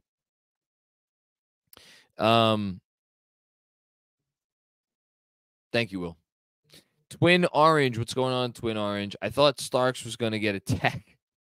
Love him. Number 3. I got to see that. I got to see the clip. I haven't seen the clip yet. I did just get saw a tweet from Fred Katz. Tibbs closed out his post-game presser in a very Tibbs way. I think we're doing okay, he said. We got to do a lot better. We know going out to Philly, it's going to be different. We got to clean things up. We got to be better, and we got to play better defense. 1 of 1. Thomas. 1 of 1. Justin. Teflon Dante. This team embodies everything that is New York. How? What just happened? 2-0, baby. 2 more to go. This team has my heart, Einstein. Well done. I like that. That was very good. Well put together super chat there, Justin. Completely agree about the part about the team embodying everything that is New York. Or it is Will Leach. I think I referenced this. I'll reference it again because it's worth referencing. Wrote a great piece for the New Yorker a couple weeks ago. It was more specifically about Jalen Brunson, but it could apply to the whole team. New Yorkers have an image of themselves, and this team fits that image. And whether it's whether it's true or not, it's a self-fulfilling prophecy. Never count us out. Not gonna outwork us, that sort of thing. It's the mentality of the city. If you don't have that mentality, you're probably not going to do very well here. Anthony Jolie, I can't believe that in my first ever playoff game in MSG, I witnessed that. Hashtag Knicks, hashtag New York forever. That's a good job by you. You should go to more playoff games. Try to think. This was my 1, 2, 3, 4, 5. 7. I think this was my 6th playoff game. I think. Really cool that you got to witness this, though. You will never forget it. Thanks, Anthony. Luyen Chow. I hope I pronounced that correctly. Wow, what a game. Been a fan for 40 years. Congratulations to you. You've earned it. And this win was up there with one of the most memorable. Whatever happens from here on in, this is what we want and have wanted from a New York Knicks team, pure heart.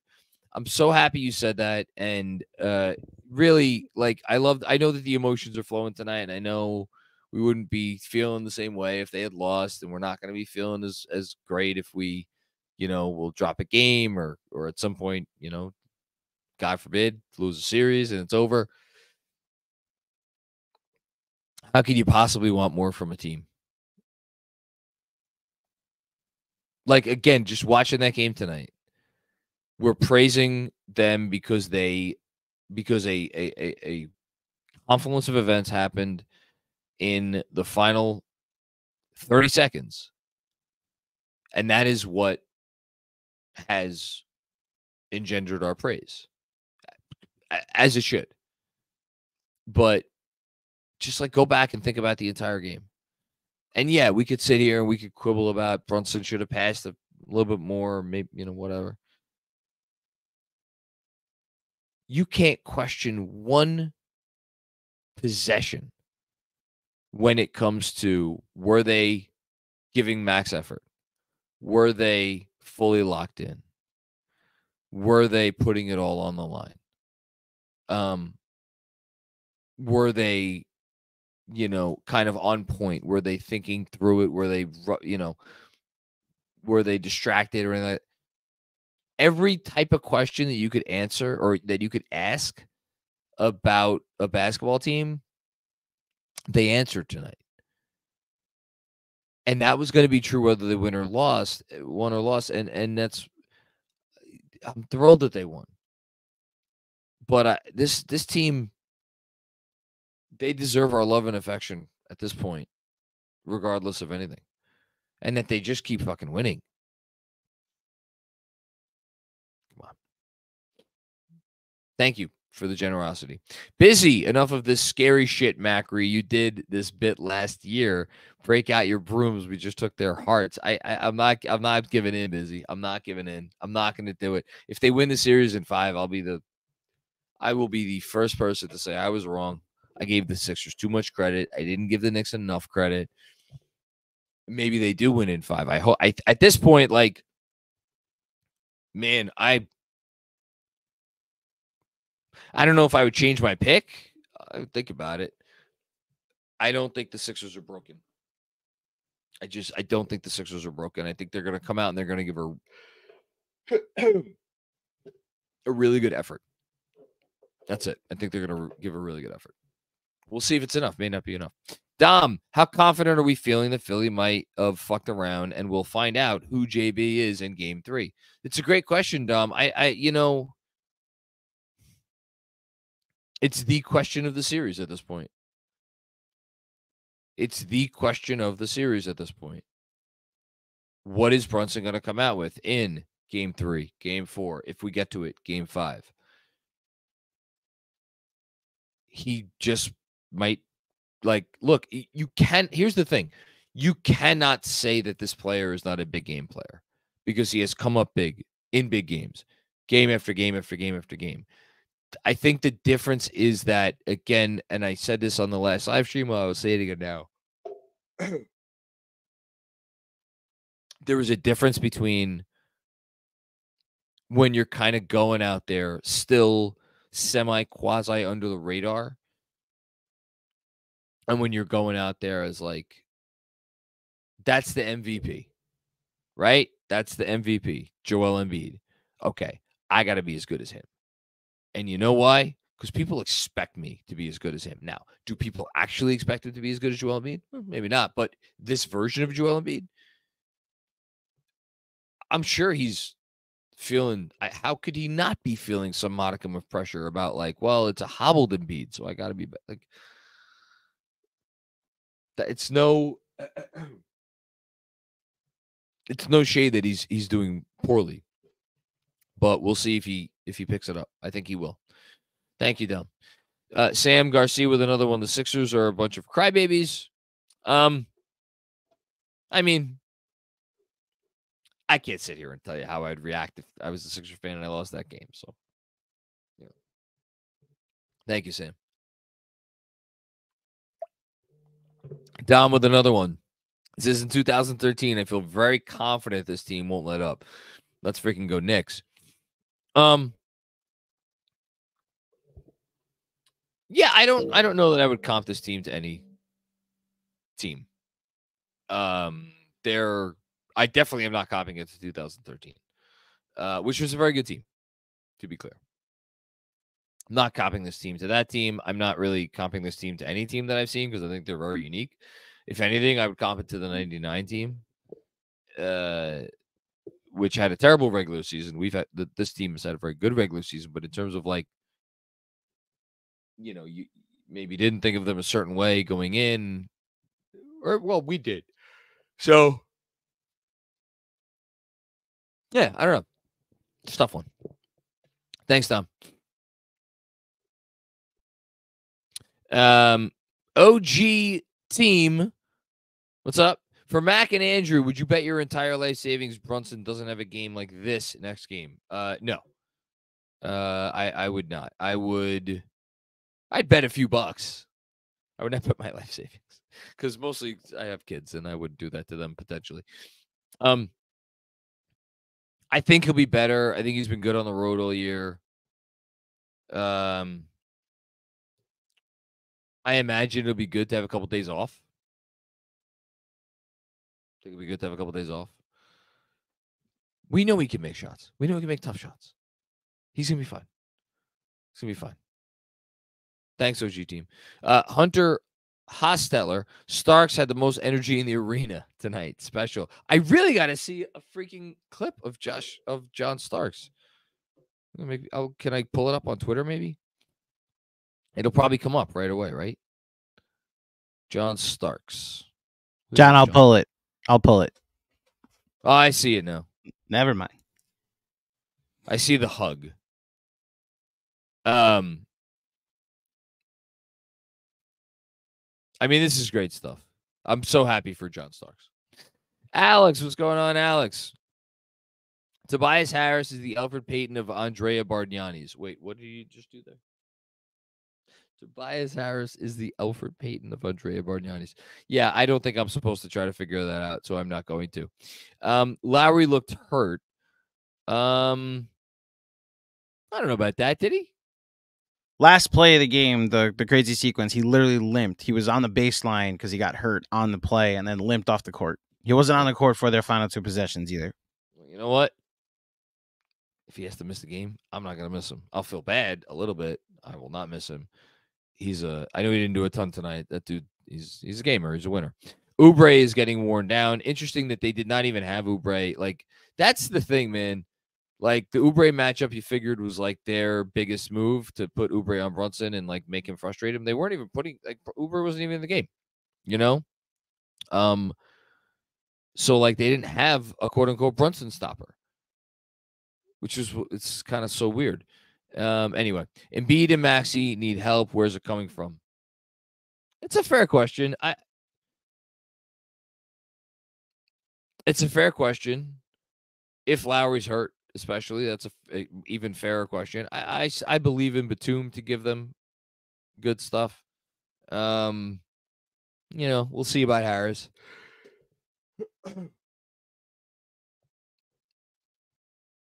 I mean, they got stuff from other guys, not a lot, I don't know. I thought they got some timely threes tonight.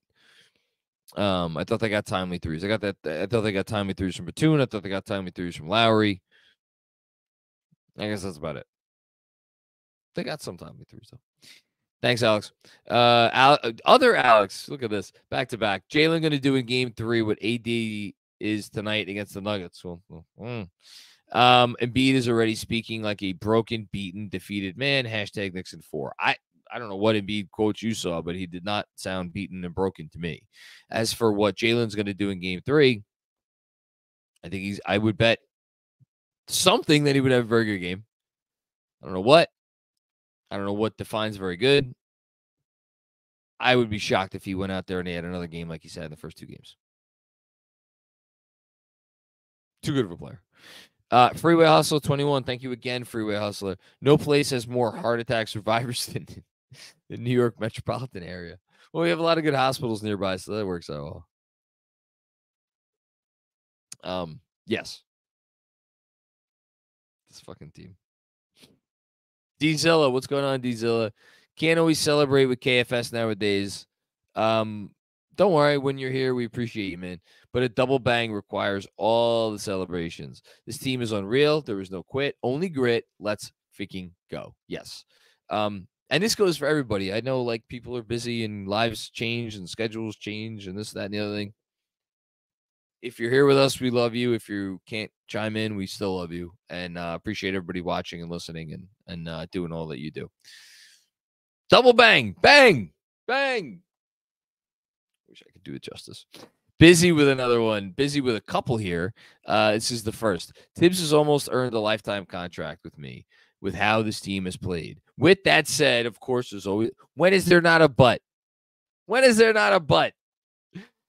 My plea is to have DiVincenzo guard Maxey. He's looked better than OG guarding him. Plus,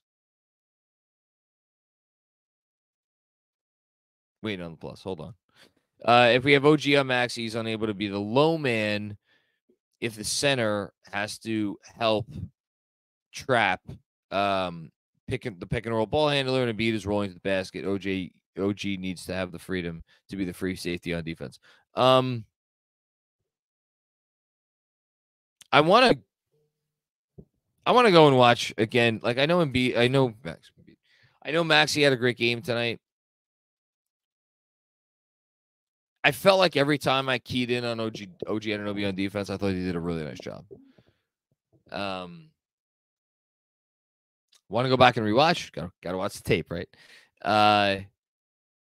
Again, I think there's very sound logic to what you're saying.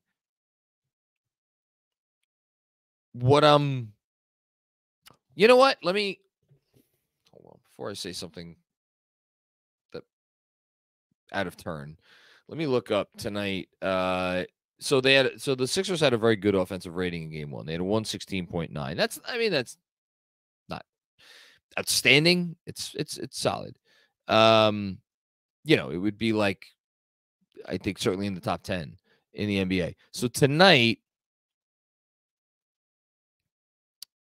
the Philly offensive rating, we had 113.0. They had 109.8. Like, that's fine. Like, I don't know. I haven't had any issue with their defense. I don't think that's the bigger issue. I think the bigger issue is just figuring out how to get Brunson going. But it's fair, and I'll ask. We'll talk about it tomorrow. I'll talk about it with Fred for sure, and I'll ask him because maybe he has a different answer. And again, I want to go back and watch those possessions. Hush Zoo, I find it funny the Sixers are filing grievances on game 1 and 2. Let's hope they don't win them. Josh Hart got pushed on the Maxey inbounds. Nick Nurse doesn't call a timeout until the ball is loose. I mean, look, they're frustrated. You'd be frustrated too. They're frustrated. Josh so focused. Jalen is figuring it out. Hashtag creation juice everywhere. There were moments in this game where I'm like, okay, he's got it going. I thought there were some moments in this game as it started to go along where I was believing that he started to have it going. And then just down the stretch, there was nothing left. Now, was he tired? I don't know. We'll see what happens in game 3. Ja with another one. Joel in. I don't want to say that. Say it. Joel in. No. Not a good idea. I got you because I know what you're referencing. Joel M. I said bitch. Joel M. bitch. Thank you. Crying about the lack of foul calls is so chef's kiss. Nixon 5, John. Nixon fuggin. Fuggin. Fuggin. I think you're making fun of me because that's how I say it. Nixon fuggin 5. Thanks, Joe. I hope you're right. Gino B. What's going on, Gino? Thank you for the generous contribution. And again, apologies one more time to all the people who have been waiting patiently with their super chats to get read. Gino B, love KFS. Love this fucking team. Just wanted to say thanks for the incredible coverage, guys. It's our pleasure. I hope everybody's enjoying the celebration tonight. I'm enjoying the celebration tonight. I'm enjoying everything about this team. I'm enjoying everything about the series so far. It's been a wild series. It has been, I mean, my thought beforehand would be that either this or the Clippers-Dallas series would be the series of the first round. So far, it's unequivocally this. Obviously, when I play a lot of games. You want it to keep going so bad. You want it to just keep going. You don't want it to end. You know, that's the sign, right? Isn't that the sign of a special team? The sign of a special team is the team that you watch and you're like, man, I'm going to be heartbreaking for the season to end. And I mean, if I'm being really honest, I don't know that I felt that way about last year's team. Last year's team, just because I guess I never got to the point where I'm like, this team could really, they like have enough or they could really do it. You know, and it's been such a whirlwind. This team, like, I want to keep watching this team. I want to keep watching this group of guys. I don't want this season to end because next season it might be a slightly different group of guys. I want to keep watching this group of guys give everything they have because they've been one of my favorite teams I've ever watched. And I don't think we're going to ever get something quite like this where you got these three college guys starting in the same lineup. It's freaking wild. With Hartenstein. And OG. Don't forget about him. Maple Maxo, what's going on, Maple Maxo? Glad you were in the house, Macri. I was with some diehards at my local watering hole. City is buzzing. Yes, it is. Yes, it is. Hope you enjoyed your time at the watering hole. I imagine the reaction was just as good there as it was in the garden. Maybe not quite as loud, but as excited. Jay Vertical, what's going on, Jay Vertical? How are you, man? I never cried during a sports game in my life until tonight. Oh, man. That's awesome. That's seriously, that's really cool. I've done it a few times on like doing this shit, but first time for me was, and really the only time for many years until again I started doing this stuff, was a weird one that gets forgotten. It gets lost at time. But the Patrick Ewing game winner in Game 5 in 1995. That was the one for me. Anyway, team is special. John Starks was out of his mind tonight on the court and in the front row. My Lord, it's fatigue and load for JB. The legs aren't there. Let's go Knicks. I completely agree. The legs are not there. The legs are not there. The weird thing is, like, so how do you fix it?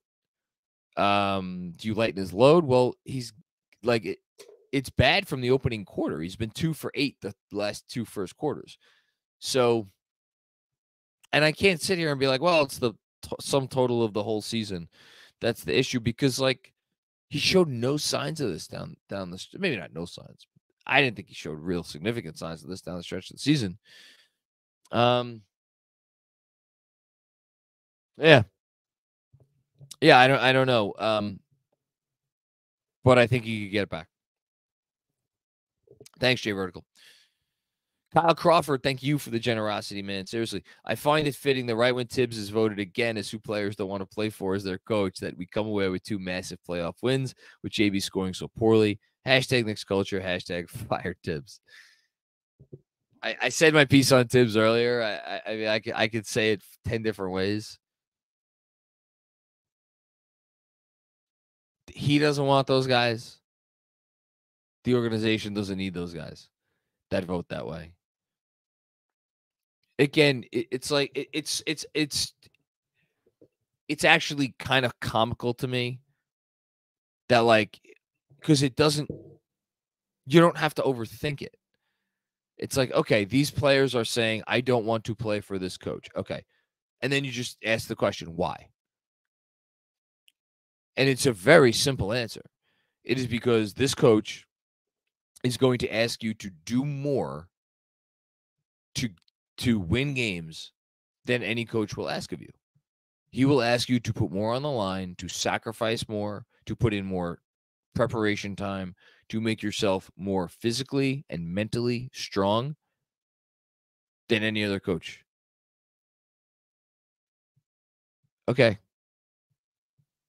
What am I missing here? Because some players don't want to do that. And that's because there's a lot of really cool shit, I imagine, I would guess, about being an NBA player. So why would you want to put yourself through this hell? Well, if you want to win games at all costs, it's not, again, winning isn't everything. It's the only thing. It's the only thing that matters in New York right now. Losers need not apply. Alex with another one. Deuce ripping the ball from Maxey. Deuce hitting the pull-up. Jay for a three-point play. Lefty layup off the glass. He has arrived. Let's talk more about our guy. I'd be happy to talk about Deuce. Followed up the game of his life with a game that was not the game of his life, certainly, but 4 for 11, 9 points. The difference between tonight and the other night was he was hitting threes the other night, didn't hit threes tonight. But to his credit, still found a way to impact the game. Still found a way to impact the game offensively. No one who watched this game tonight is going to be like, oh, Deuce had a bad offensive game. No one would say that because it's not true. Like, as a follow-up game to game one, very comfortable with what we got tonight. Very comfortable.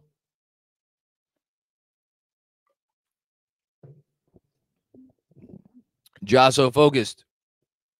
And Nick can nurse this. Oh, my God.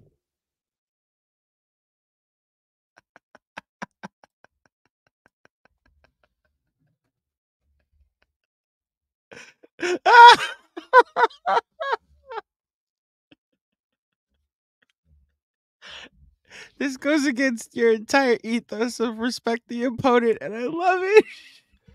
Just so focused, thank you. Respect this, and then the letter D, and then a 700 eyes is the rest of the super chat. I think it means dice.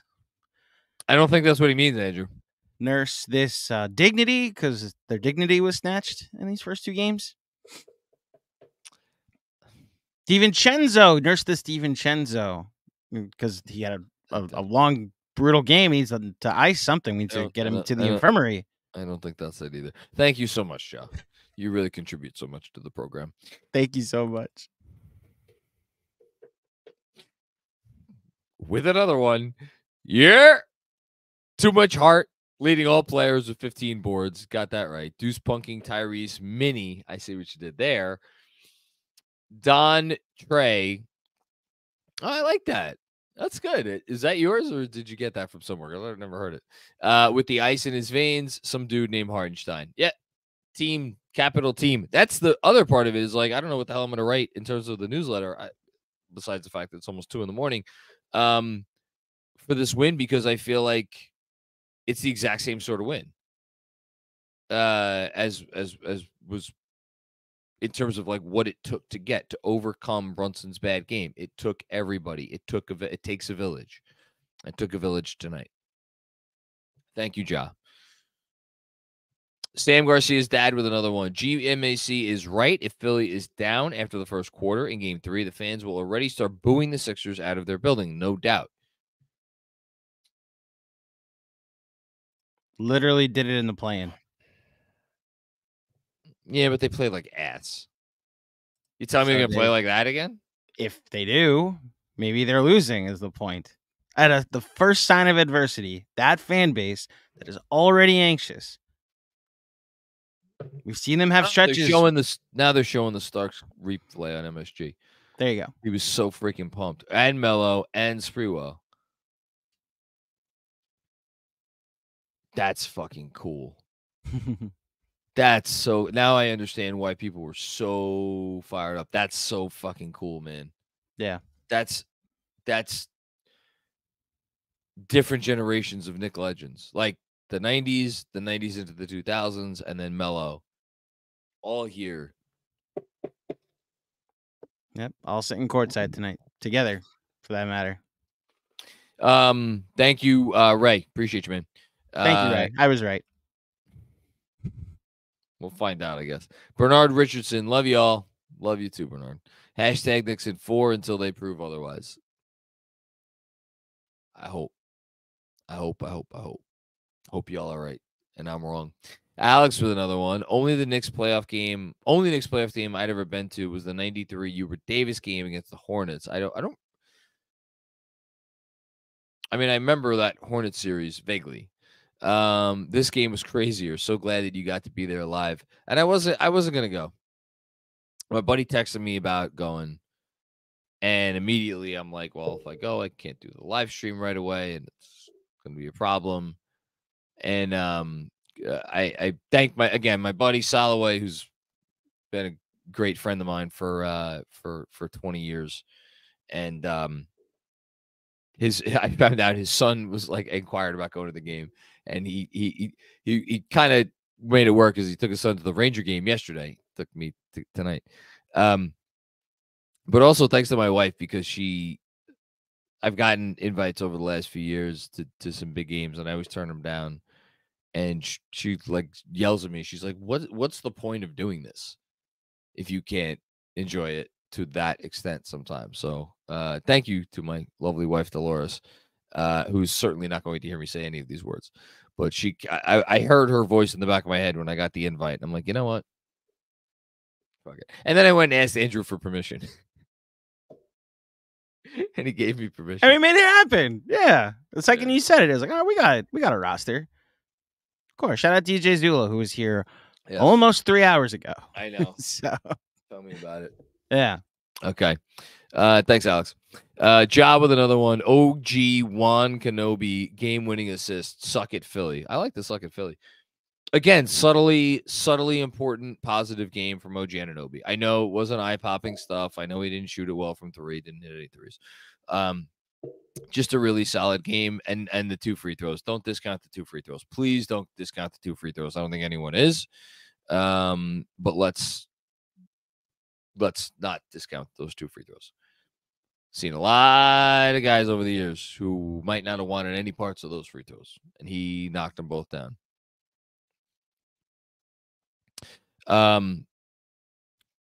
Ja with another one. Game was so amazing, John forgot Julius existed. I didn't forget Julius existed. The problem is that free agent signing is always going to hit differently to me, because the first year was like not terrible, but like after 1 year of that signing, nobody was like, oh, this is one of the best free agent signings in Knicks history. People were like, man, this fucking sucks. This team's not very good. He was okay, you know. So you forget about, I don't forget about him. I just, in that specific context, you know, that was the thing. Anyway, I want to read a quote. It's from Jalen Brunson on his teammates sitting up there with Josh and Dante. They've been playing amazing. If only I could get up to their level at some point. When things aren't going our way, we're staying strong, poised, composed. Long story short, we're sticking together no matter what. There's nobody like we're sitting here, we're saying whatever we're saying about Jalen Brunson. It's fine. There's no one in the universe that's more disappointed in Jalen Brunson than Jalen Brunson, and that more than anything is what you love about Jalen Brunson. And also, not like it's not again like it's never it's not like false bravado. Like he knows he's not blaming anything on anybody. He's not like. You know, I think he's fully cognizant of the fact that these are like he just has been bad. You know, the guy's going to finish top 5 in MVP, and he's sitting up here saying, if I could only get to the level of Josh Hart and Dante DiVincenzo, like I think a lot of guys would do that.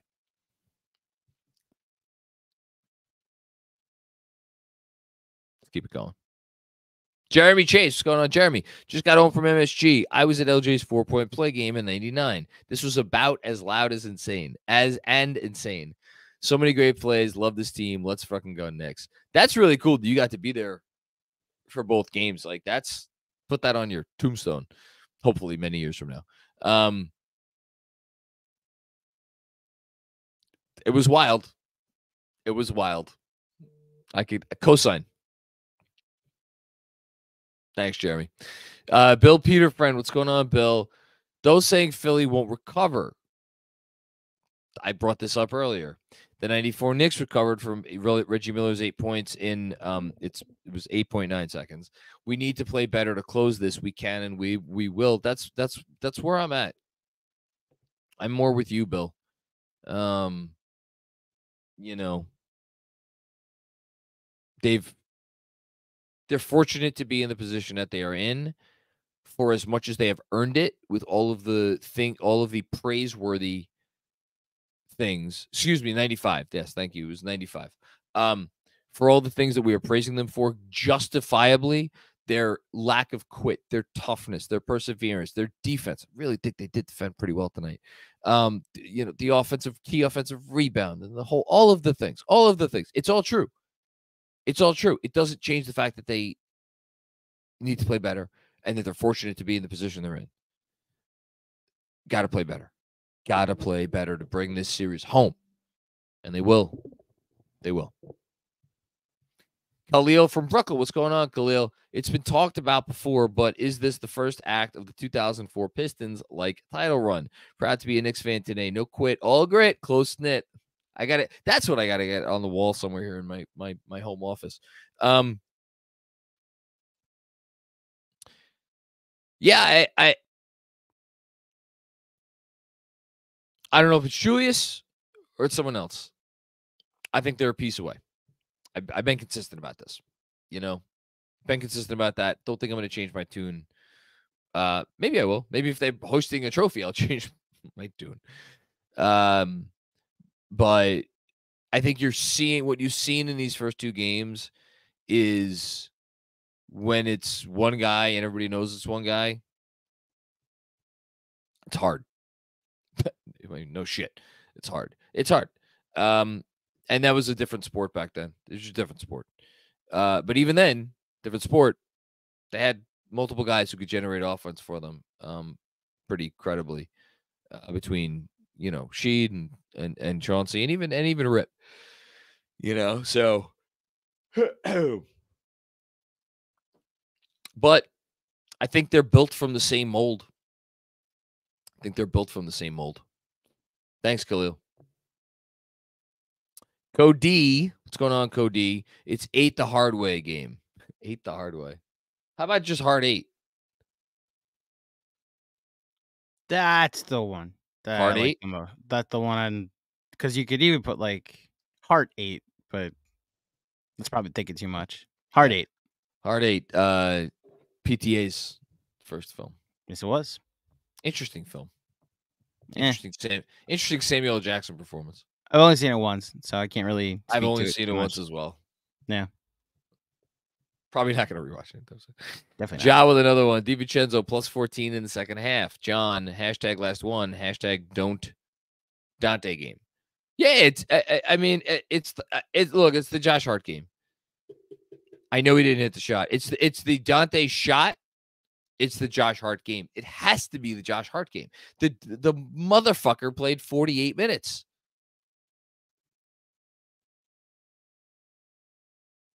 $48.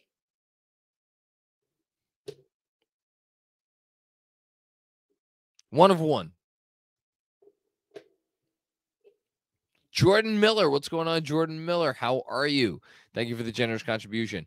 Knew it would be a special night when my mom let us rep our Knicks gear at the Seder table. I don't know how rare that is or how big of a allowance that was by your mom, but thank you to your mom for that. Question though, should we keep having OG guard Maxey? Feels like he may not be quick enough to handle him. I want to go back and rewatch it. I just watching it tonight, first watch live. I didn't. I think I found that so here's the thing. I thought Maxey did a lot of his damage from 3, and like if OG's not quick enough, like I get that other players may be quicker than OG, but OG's size and physicality I think helps in other ways. That said, Maxey's had 2 great games, you know. So, but I don't know, is that a better solution to put a different player on him? I think maybe.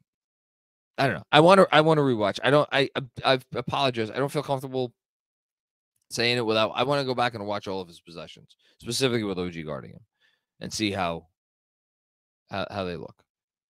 Thanks, Jordan. Kevin Danishevsky with another one. These JB 2 games, I will say, haven't reminded me of the Randall Hawks series. JB is still mostly making the right play, whereas Julius stopped doing so. Yeah, I mean, sure. I think Julius got his head. Has Jalen gotten his head?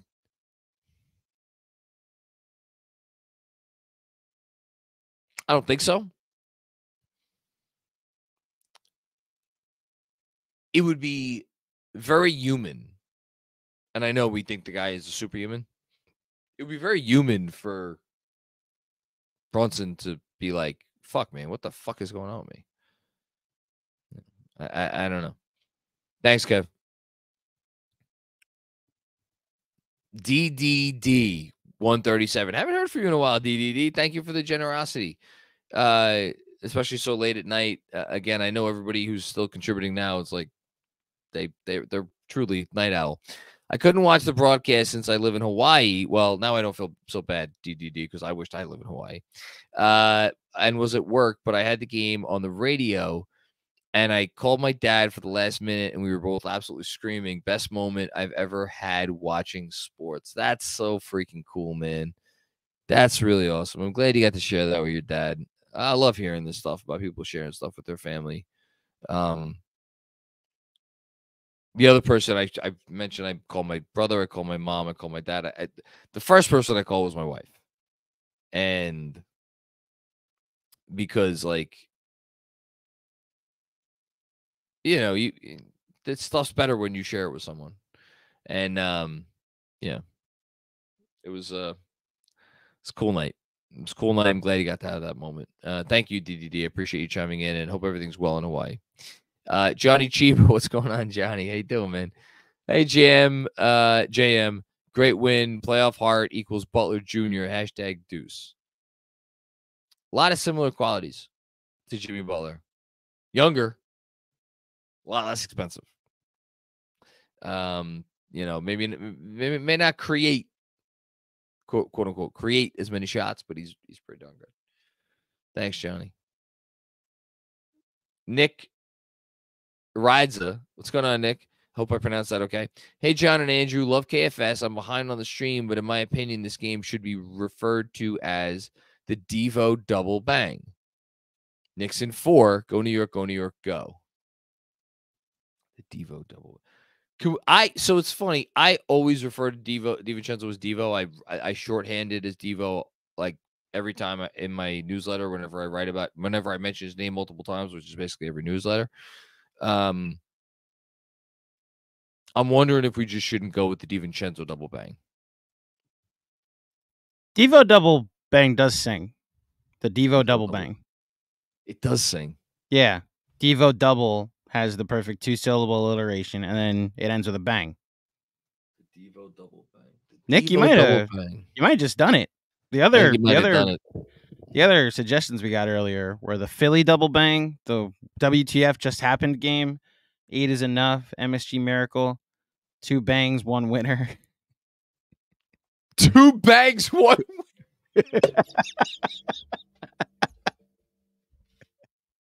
That's okay. Maybe that's the one John likes. 2 bangs, 1 winner. Then someone put in double bang your mother, but that was more just for comedic effect. 2 bangs, 1 winner.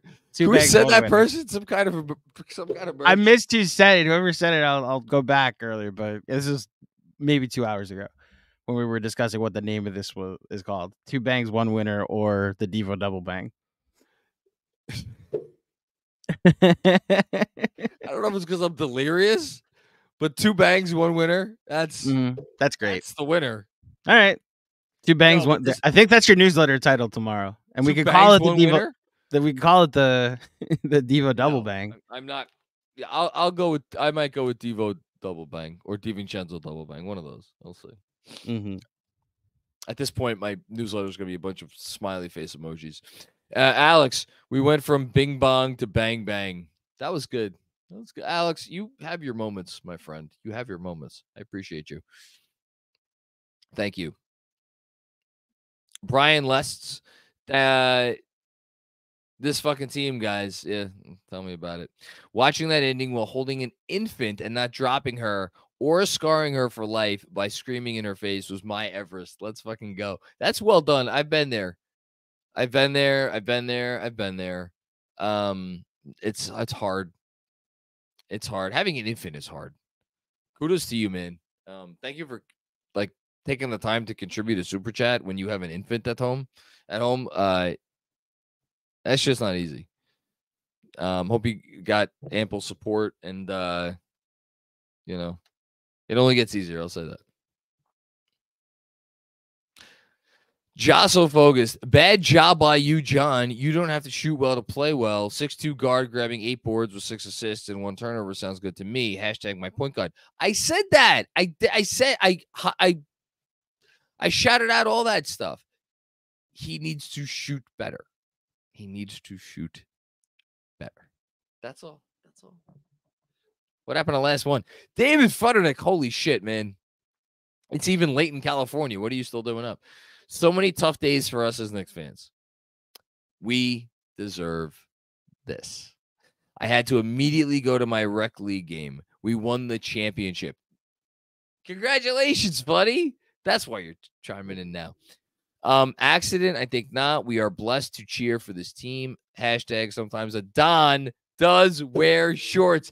That's the newsletter title. I don't give a fuck who gets it or does it. That's the newsletter title. Thank you, Fuddy. Appreciate you, my friend. Write it down so I don't forget. Was that the last one? That is indeed the end of this legendary marathon. This is up there with the longest one. No, I did a 5-hour and change one, I think, last year. The Cavs clincher was 5 and change. That's right. We advanced for the first time in 10 years. Yep. Man. How about this little thing? They gave you a little wristband, which those are the things that flash at the beginning, right? Yeah. Yeah. The NBA's push this season. Shout out Delta. It's pretty cool. Yeah. The official airline of the NBA. How about that? Interesting. What do you think the odds are that my bodega down the block is open and is willing to make me a chopped cheese? I assume so. Right? See, it never sleeps, especially after a big Knick win. I'm in Cobble Hill, Brooklyn. You make that sound like they care about the other team that plays in Brooklyn. No, I don't mean it's just like I'm not down the block from like. That's right. This is JJ Redick's neighborhood, so y'all probably go to. Why don't I go knock? He shuts down at 9:00. Yeah, and ask him to make me a chopped cheese. Yes, and over the top, say please come on the pod. You're very funny. I know. Tell your quote tweet. Can I say, well, I'll wrap up. I'll give it to you to say the last word. But like, people know how big a Knicks fan I am. People know how a big a Knicks fan all of us are. But like, there's something unparalleled to how much you love this basketball team. That me? Yes, and your knowledge and ability to go and pull obscure things and stats and trivia. And I know you're making you uncomfortable, but like, my first thought when it went 0 and I realized I had to do the post game was both bittersweet that like I had to do the post game, but it immediately went to like, I'm so glad Macri was in the building for this.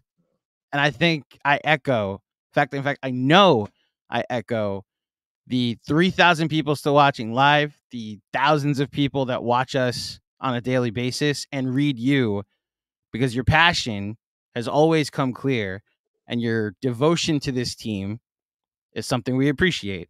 So I'm very glad for this legendary game that we're going to be talking about for decades to come. The Devo double bang, 2 bangs, 1 winner. I'm very glad you got to be in the building to experience it, my friend. Look, there's no logic to any of this. I don't know why, as a soon-to-be 41-year-old man, excuse me, this team gives me the joy that it does. Why I love this sport. Why I love this league, and specifically the NBA. That's the truth of it. I've always loved this league, and obviously I love this team. Don't know why. I don't know what it is. Again, it doesn't make any sense. Because like I largely watch the games by myself. In my basement here, and very content doing so. To live and die with each win or loss. I don't know. It doesn't make any sense to me. But I can't change it, and that's all there really is to it. The only question is, do I wear this tomorrow, like around? Probably not. Probably a bad idea. All right. Thank you, Andrew, and I'll just close by saying again, thank you for everybody who watched the live stream. Everybody's still watching the live stream. Help us out again. Subscribe to the channel if you're listening on the podcast. Leave a 5-star review or a 5-star rating. Leave a review.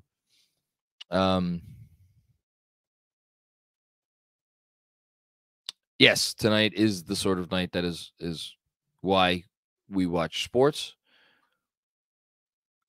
It's the impossible becomes possible. And when the impossible becomes possible, you feel lucky to have witnessed it, because for obvious reasons, right? It's not supposed to happen.